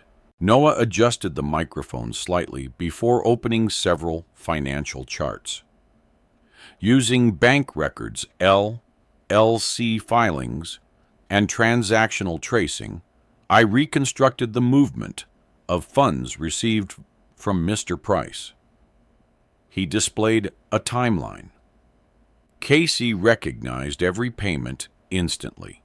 Each transfer represented overtime hours, lost weekends, exhaustion.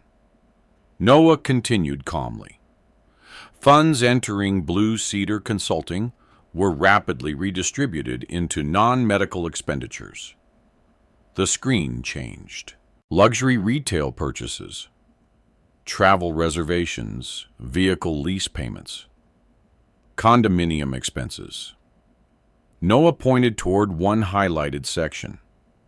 Approximately $43,000 funded a Miami Beach condo lease and associated living expenses. Marcus shook his head slowly again. Judge Pike examined the figures carefully.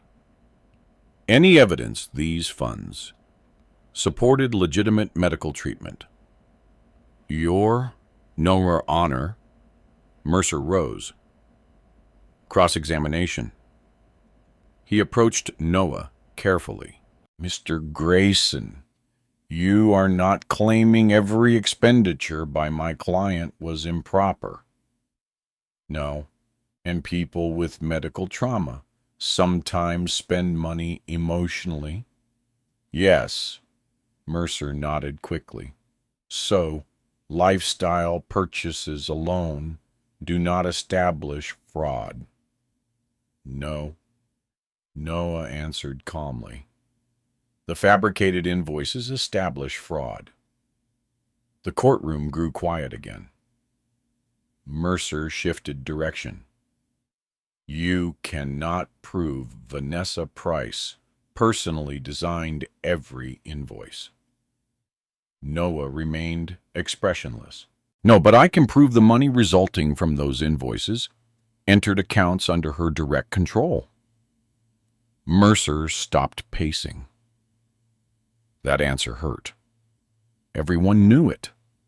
Noah continued without emotion. In forensic accounting, intent is often inferred through repetition and concealment patterns. Judge Pike wrote something down immediately.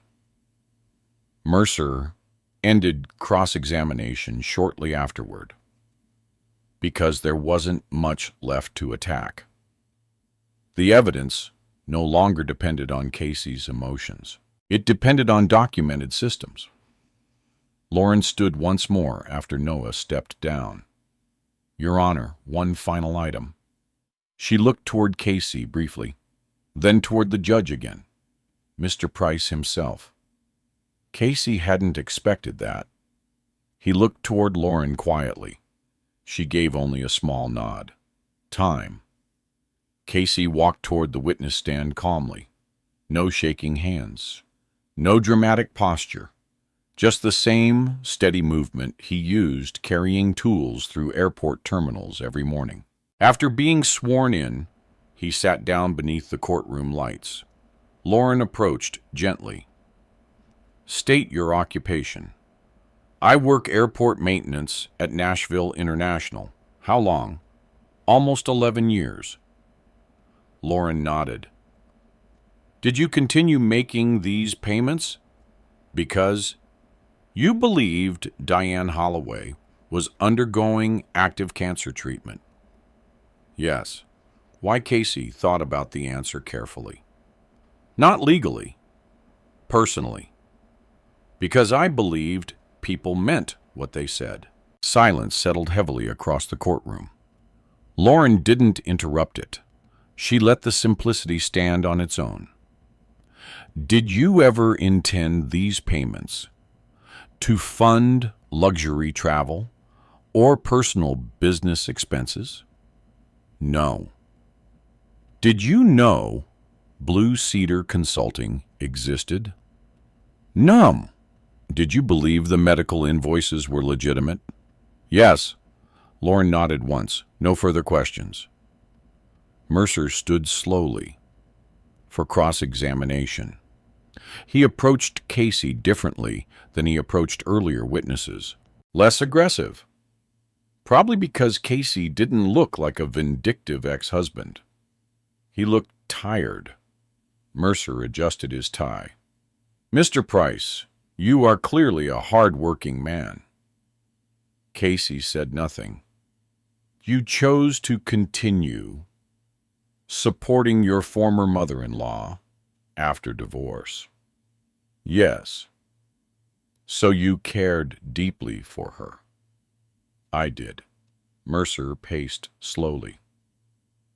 And despite your current feelings, Ms. Holloway really did suffer cancer. Yes. Mercer nodded carefully. So your ex-wife may simply have misunderstood the extent of continued treatment needs. Casey looked directly at him for the first time. No. Mercer paused. No. She knew exactly what she was doing. The courtroom stayed quiet. Mercer changed approach immediately. You sound very certain. Casey's voice remained calm. Because she stopped asking for help the moment I started asking questions. That answer landed harder than anger would have. Mercer tried once more. You're hurt by the divorce, aren't you? Casey considered the question honestly. Yes. Mercer seemed encouraged. And that hurt influences your perspective today. Casey looked briefly toward Vanessa, then back toward Mercer. No. Why not? Casey answered quietly. Because invoices don't accidentally misspell Tennessee for 2 years. A faint ripple of restrained laughter moved through the courtroom gallery. Even Judge Pike's expression shifted slightly. Mercer stopped questioning after that. There was nowhere useful left to go. Casey stepped down from the witness stand and returned beside Lauren. Across the courtroom, Vanessa sat perfectly still now. No whispers, no notes, no performance, just silence. Judge Pike removed her glasses slowly and looked over the courtroom. Then she spoke carefully. Based on the evidence presented thus far, this court finds substantial indication of deliberate financial deception. Vanessa finally looked up sharply. Judge Pike continued. Pending further proceedings, all accounts associated with Blue Cedar Consulting, LLC, are hereby frozen effective immediately. Mercer stood instantly. Your Honor, the judge raised one hand. That includes any attempt to transfer, conceal, or redistribute funds. Vanessa's face lost color for the first time all day. Not because of embarrassment, because the money just stopped moving. Judge Pike looked directly toward both legal teams. We will recess briefly before discussing settlement possibilities. Her gavel struck once, sharp, final. And across the courtroom, Casey realized something important. Vanessa never feared exposure. She feared losing access. Settlement Room 4B looked nothing like a courtroom. No elevated bench, no flags, no gallery seating, just a rectangular oak table beneath harsh fluorescent lights and a humming air vent that clicked every 30 seconds. Casey Price preferred it immediately. Courtrooms carried performance.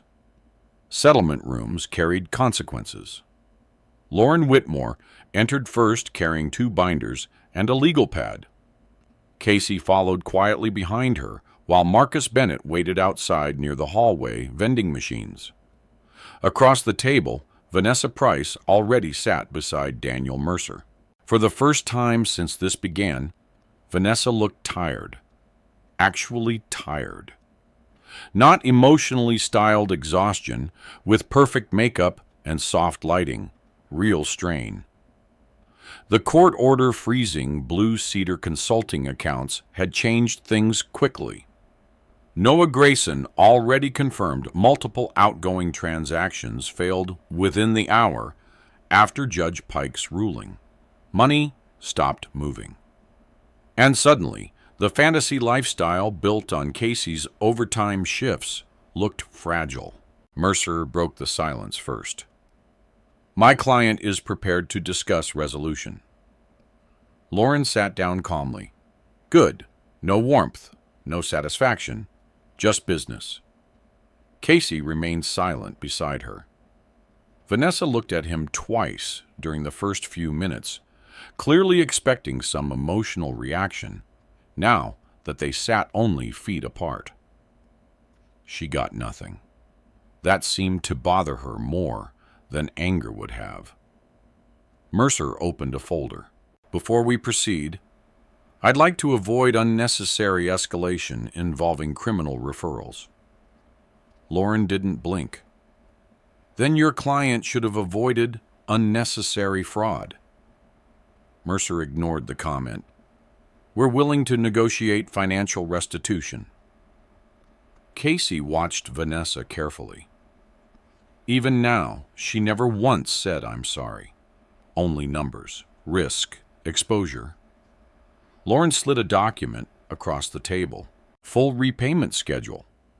Attorney fees, asset disclosures. Written admission regarding fabricated invoices. Vanessa looked up sharply. No, first real emotion, all afternoon. Lauren folded her hands together. Then we continue litigation. You want me to sign a confession? I want documentation. Vanessa turned toward Casey finally. You're really doing this? Casey met her eyes calmly. You did this. A long silence followed. Vanessa leaned back slowly in her chair. You think you're innocent here? Casey said nothing. Vanessa laughed softly, but there was no humor inside it anymore. You loved acting like some martyr. Mercer immediately touched her arm. Vanessa. But she kept going. You know what your problem always was? You wanted people to need you. Casey listened quietly, not because her words hurt now, because he finally understood them. Vanessa mistook reliability for weakness the same way she mistook silence for stupidity. Lauren interrupted calmly. This isn't marriage counseling. Vanessa looked toward her sharply. No, this is extortion. Lauren's expression never changed. No. Extortion involves threats without legal basis. We already demonstrated legal basis in open court. Mercer stepped in quickly, before Vanessa could respond again. Let's refocus. He looked toward Lauren. What exactly does your client want? That question shifted the room slightly, because Casey still hadn't spoken much since entering. Lauren turned toward him briefly. Casey answered himself this time. I want every false invoice formally acknowledged as fraudulent. Vanessa stared at him. That's it. No. Casey's voice remained steady. I want every payment documented. You'll get the money back. That's not the point. Vanessa frowned slightly. Then Casey said the thing he'd been carrying quietly for days. You made me believe someone was dying. The room went still again. Not dramatic stillness. The uncomfortable kind. Because nobody could argue with that sentence. Vanessa looked away first. Mercer cleared his throat. We can discuss wording. Lauren slid another page across the table. This includes structured repayment terms and liquidation conditions if balances are unpaid. Vanessa scanned the numbers quickly. Then her face changed. You're taking the condo. The condo was funded through fraudulent transfers, Lauren replied. It's leased. Then the lease obligations become your problem. Vanessa looked toward Casey again. You're trying to destroy my life. That almost surprised him. Not because she said it, because she genuinely seemed to believe it. Casey answered quietly. No, I stopped financing it. Mercer rubbed both temples slowly. Outside the settlement room, muffled courthouse noise drifted through the walls. Elevator bells, footsteps, lawyers speaking in low voices. Inside room 4, everything narrowed toward paper. Lauren continued reviewing terms line by line. Asset disclosures, frozen account compliance, attorney fees, structured restitution. Vanessa objected repeatedly. Too aggressive, too public, too damaging. But every time she resisted something Lauren calmly referenced, evidence already entered into court records. emails, transfers, fake invoices, recorded calls. Eventually, Mercer stopped arguing emotionally and started calculating practically. That was the moment Casey realized the case was effectively over. Not because Vanessa admitted guilt, because her attorney stopped defending innocence. An hour passed, then another. By late afternoon, rain streaked the courthouse windows, while fluorescent lights hummed overhead. Vanessa finally pushed the paperwork away in frustration. "You're enjoying this." Casey looked at her quietly. "No." "Then why do you look so calm?" He thought about that honestly. "Because for 2 years, I kept wondering whether I was doing enough to save someone. Because I blamed myself every time another invoice arrived. Because I worked myself into the ground while you laughed at me in airports." But he only said, "Because the truth already happened." Vanessa stared at him. No answer came back. Lauren checked her watch. "If we don't finalize today, Judge Pike resumes proceedings tomorrow morning."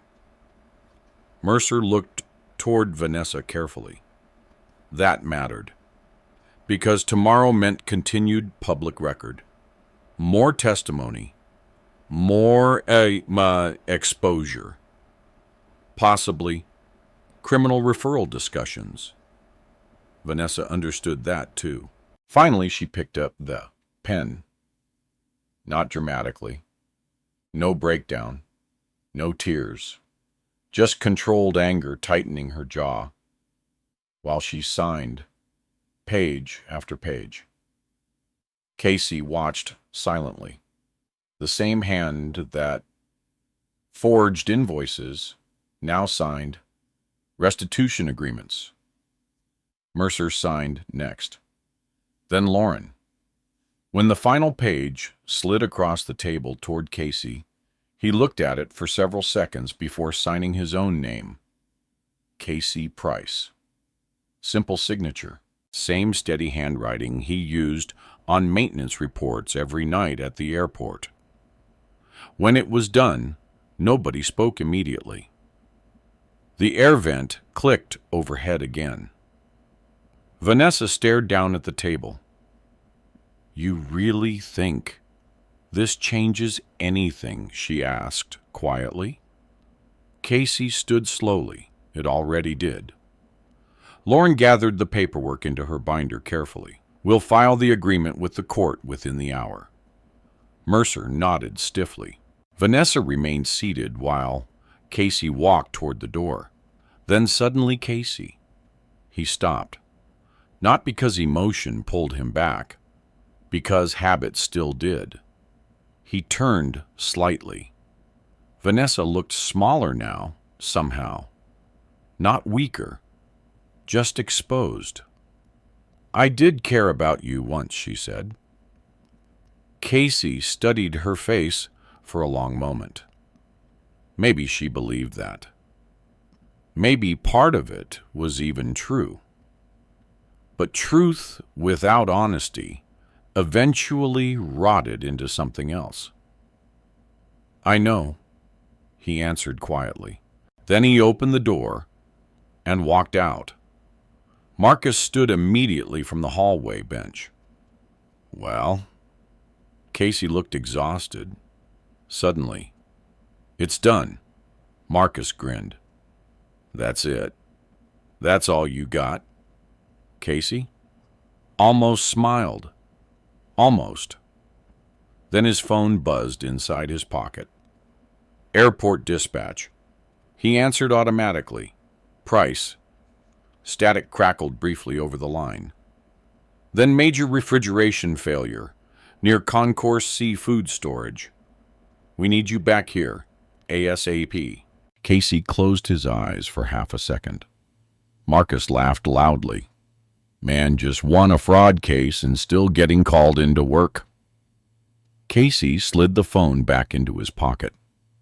For the first time in weeks, the weight in his chest felt lighter. Not gone, just lighter. And strangely enough, hearing another maintenance emergency waiting at the airport sounded comforting. Machines still made sense. 3 weeks after the settlement agreement, Casey Price was back beneath Concourse C, replacing a failed compressor motor at 3 in the morning. Like nothing had happened. Cold air pushed through the maintenance corridor, while fluorescent lights buzzed overhead. Somewhere above him, red-eye passengers dragged carry-on bags toward overnight connections. The airport moved endlessly, indifferent to lawsuits and betrayals and court orders. Casey preferred that. Machines didn't care about your personal history.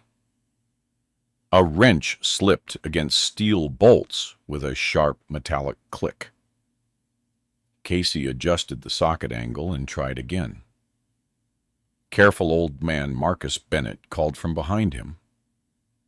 "Your reflexes ain't what they used to be." Casey didn't look up.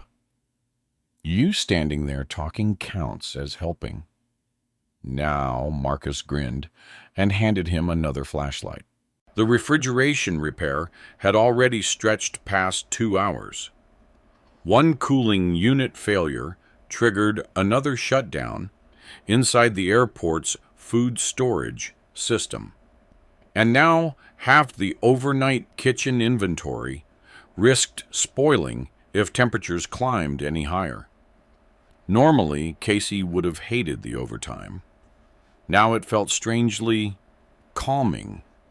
Work had rhythm again, simple problems, clear solutions, nothing hidden behind fake hospital invoices. Marcus leaned against the wall, sipping coffee from a paper cup. "You know, everybody's talking about you now." Casey tightened the final bolt. "That sounds terrible." "It kinda is." Marcus laughed. "Whole maintenance department thinks you secretly some genius revenge mastermind." Casey slid the compressor panel back into place. "I filed paperwork. That's not exactly Batman stuff. Man, you took down a scam operation with spreadsheets and patience." Casey stood slowly, wiping grease from his hands. "That was Lauren." Marcus pointed at him. "No. Most people would have exploded at Gate B12. Casey remembered that morning clearly. The first-class boarding passes, Diane laughing, Vanessa smiling beside luxury luggage. For a second, he could still feel the cold air leaking from the damaged vent against his skin. Marcus continued, "You know what saved you? What you stayed quiet, long enough to learn everything." Casey didn't answer. Because Marcus was right. Silence protected him long before it protected the case. At 4:18 a.m., the cooling system finally restarted successfully. Air pressure stabilized across the storage network while compressors hummed steadily again. Casey packed his tools carefully into the worn metal case he'd carried for years. Same toolbox, same uniform, same old Ford parked outside. But something fundamental had shifted anyway. The settlement payments had already begun processing. Lauren kept him updated weekly. Blue Cedar Consulting dissolved officially within 9 days of the court order. The Miami condo lease terminated early after missed obligations. Several luxury accounts vanished almost immediately once the frozen assets hit. Vanessa's world collapsed faster than Casey expected. Not because she lost everything, because so much of it never truly belonged to her. Around sunrise, Casey stopped at a Waffle House near Murfreesboro Pike after clocking out. Same booth he always used. Same exhausted truck drivers drinking coffee before dawn. The waitress, named Rhonda, looked up from behind the counter. "Haven't seen you smiling in a while," she said casually. Casey almost checked his reflection instinctively. He didn't realize he was. "Must be the hash browns," he answered. Rhonda snorted. "Sure." He ate slowly, while morning traffic brightened outside the windows. For 2 years, every spare dollar carried invisible weight. Now, for the first time in a long time, Casey ordered breakfast without mentally calculating upcoming medical transfers. That realization hit him harder than the courtroom victory did. Freedom sometimes arrived quietly. Not dramatic, not cinematic, just the absence of constant pressure.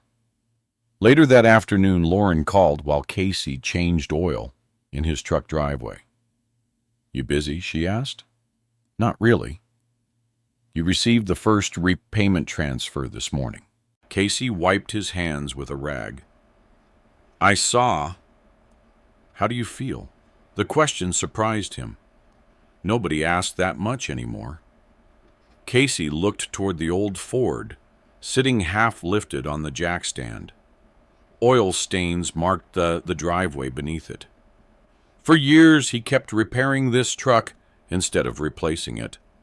Not because he loved it, because somebody else's lies consumed every extra dollar. "Tired mostly," he admitted. Lauren laughed softly. "That's probably normal." A brief silence followed. Then she added, "There's something else." Casey waited. "I spoke with a contact at Vanderbilt." His expression sharpened slightly.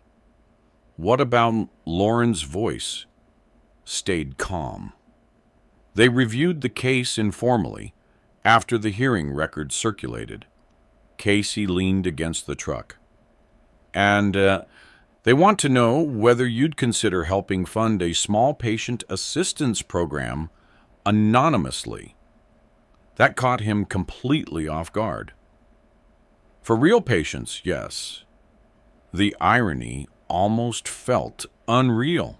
Casey stared down in the wrench in his hand. 2 years paying fake medical bills. Now a real hospital asking if he wanted to help actual patients. Lauren continued carefully.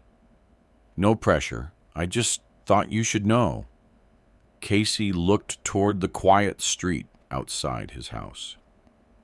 Kids rode bicycles near the corner mailbox while somebody mowed grass farther down the block. Ordinary life. Steady. He thought about people sitting in real oncology, waiting rooms right now. Scared families. Actual treatment. Real fear. Not performance. "How much would it take to start something small?" he asked quietly. Lauren smiled through the phone. "I had a feeling you'd ask that."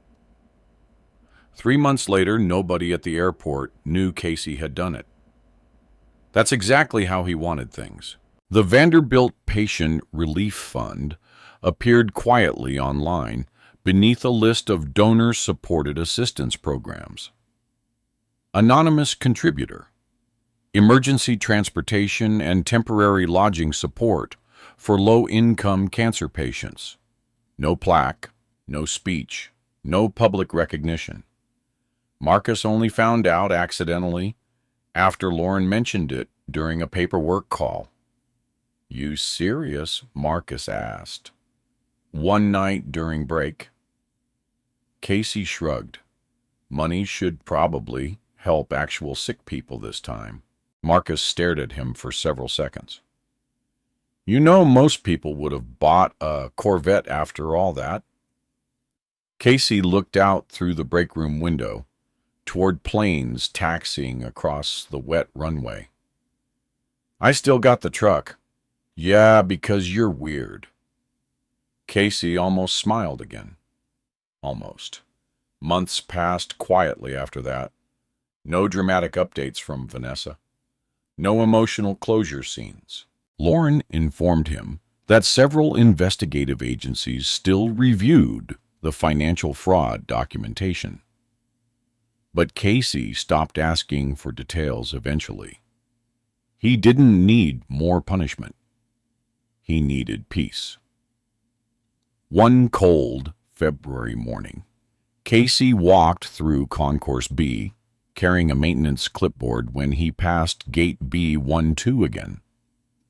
Same gate, same polished floors, same overhead announcements echoing across the terminal. He slowed slightly without meaning to. The memory returned instantly. Vanessa's coat, Diane laughing, the first-class boarding tags. For a second, he simply stood there, watching passengers line up beneath the gate monitor. Then an elderly woman near the seating area accidentally dropped a folder of travel papers across the floor. People walked around her without stopping. Casey immediately crouched down to help gather everything. Boarding passes, medication forms, reading glasses. The woman looked embarrassed. "Oh, Lord, thank you." Casey handed the papers back carefully. "No problem." She smiled weakly. My husband's waiting for surgery in Denver." Casey paused, briefly. Real fear this time. Real exhaustion in her eyes. Not manipulation. He helped zip the folder closed. "You'll make the flight," he said quietly. The woman squeezed his hand once. Then she disappeared into the boarding line. Casey watched her go for a moment before continuing down the concourse. The airport speakers echoed overhead, while another plane prepared for departure outside the windows. And for the first time since the divorce, Gate B12 no longer felt like the place his life collapsed.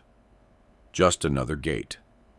6 months after the courthouse settlement, Casey Price finally used one of his vacation days. Not because he was sick, not because another crisis forced him to, because he wanted to leave. That alone felt unfamiliar. At 5:10 a.m., Casey parked his old Ford F-150 inside the employee lot at Nashville International Airport and sat quietly behind the steering wheel for a moment before turning the engine off. Cold March rain tapped softly against the windshield. Inside the truck rested a single carry-on bag and a boarding pass to Seattle. His younger sister, Emily, had been asking him to visit for almost 4 years. He always postponed. Too much work, too many bills, not enough money. Now the excuses were gone. Casey grabbed the bag and stepped into the rain. The airport looked different when he wasn't wearing a maintenance uniform. No steel-toe boots, no grease stains, no tool belt hanging from his hip. Just dark jeans, a plain jacket, and a man moving through the terminal like everyone else for once. A few TSA employees recognized him immediately. Price, one agent, laughed. "You finally escaping this place." "Trying to... You look weird without a wrench." Casey almost smiled. "That's what Marcus says." The terminal buzzed with early morning movement around him. Coffee machines hissed. Rolling luggage rattled across tile floors. Flight announcements echoed overhead, beneath bright fluorescent lighting. For years, this airport had been his entire world. He knew every maintenance tunnel, every failing vent, every hidden service corridor behind the terminals.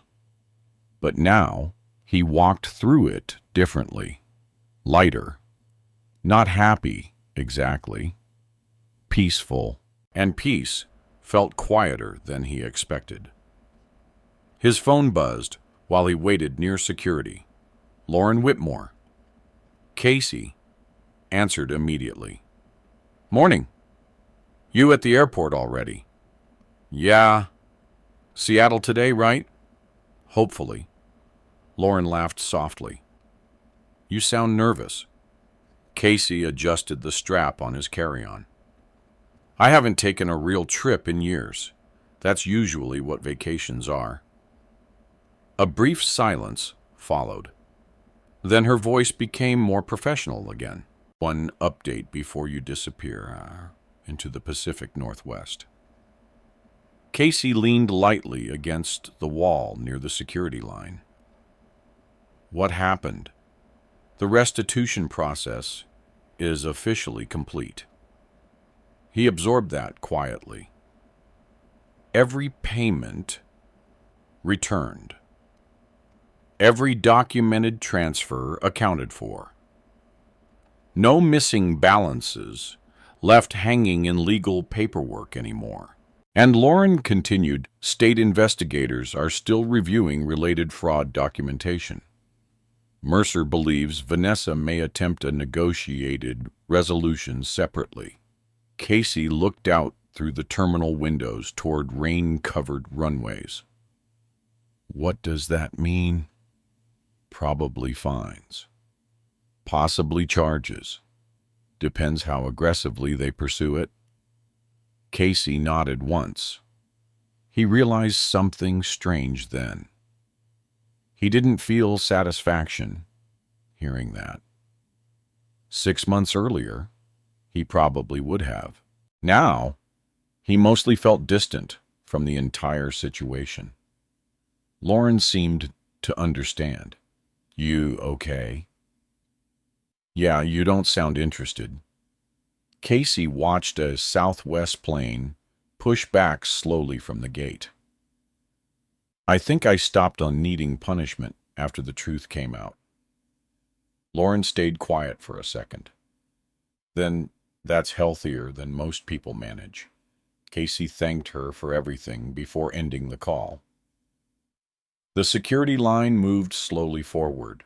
Families, business travelers, college students half asleep holding coffee cups, ordinary people carrying ordinary problems.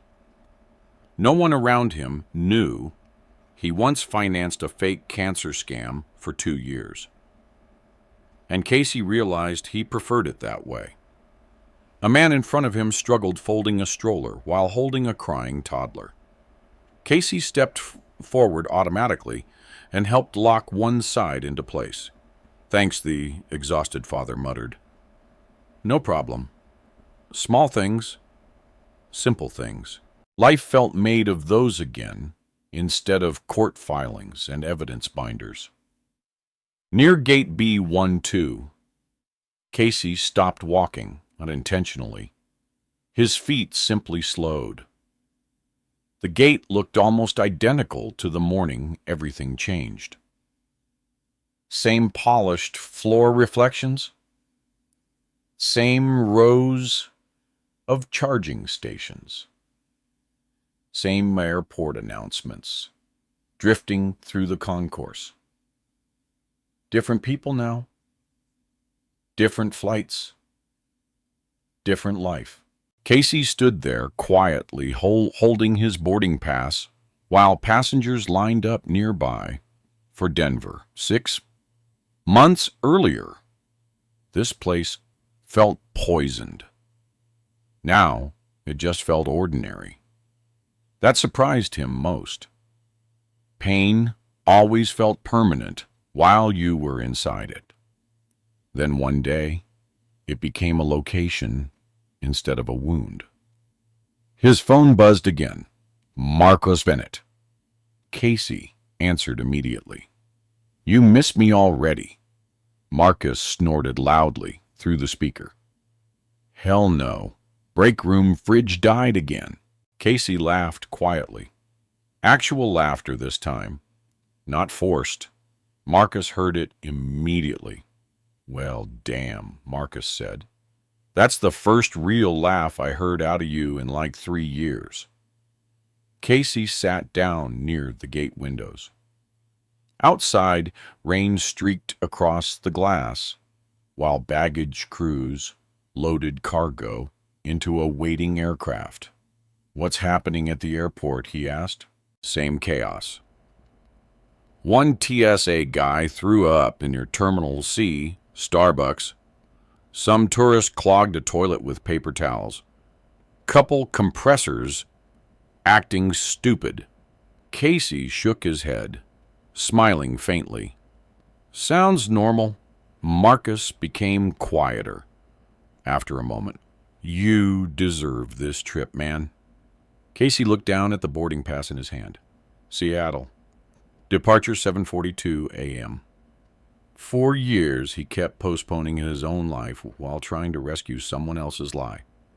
Marcus continued speaking. You know what's funny? What you never changed after all that? Casey frowned slightly. I did. Nah, Marcus replied. You just stopped letting bad people use the good parts. That sentence stayed with Casey after the call ended. Because maybe that was true. The betrayal didn't turn him cruel, didn't make him bitter. It just forced him to finally separate kindness from blindness. Boarding began 10 minutes later. Passengers stood gradually, forming loose lines beneath the overhead monitor. Casey rose with them. As he walked toward the boarding scanner, an elderly woman near the seats accidentally dropped a small envelope beside her purse. Casey bent automatically and picked it up. Medical paperwork. Travel assistance documents from Vanderbilt Oncology. Real ones. The woman smiled weakly. Thank you, honey. Casey handed the envelope back carefully. No problem. Then he noticed that the assistance program name printed near the bottom. The same anonymous patient fund Lauren helped him establish months earlier. The woman probably had no idea where the money came from. That felt right, too. Casey nodded politely and stepped into the boarding line. Outside the windows, dawn slowly broke over Nashville. Soft gray light across wet runways. Aircraft lights blinking through the rain. The boarding scanner beeped as the airline employee checked his pass. Have a good flight, Mr. Price. Casey adjusted the strap on his carry-on and stepped onto the jet bridge. No more invoices waiting at home. No more lies disguised as emergencies. No more promises chained to manipulation. Just movement. Forward. And for the first time in years, Casey Price boarded a plane carrying only his own life. The hardest part about betrayal is not losing money. It's realizing trust was turned into a tool against you. Casey kept paying those bills because he believed loyalty still meant something after divorce. That didn't make him weak. It made him honest in a world where honesty is often mistaken for blindness. But the moment he stopped reacting emotionally and started paying attention, the entire lie collapsed under its own weight. A lot of people watching this have probably experienced something similar. Maybe not fake medical bills, maybe not courtrooms, but many people know what it feels like to give too much to the wrong person because they wanted to believe the best in them. The lesson isn't to become cold.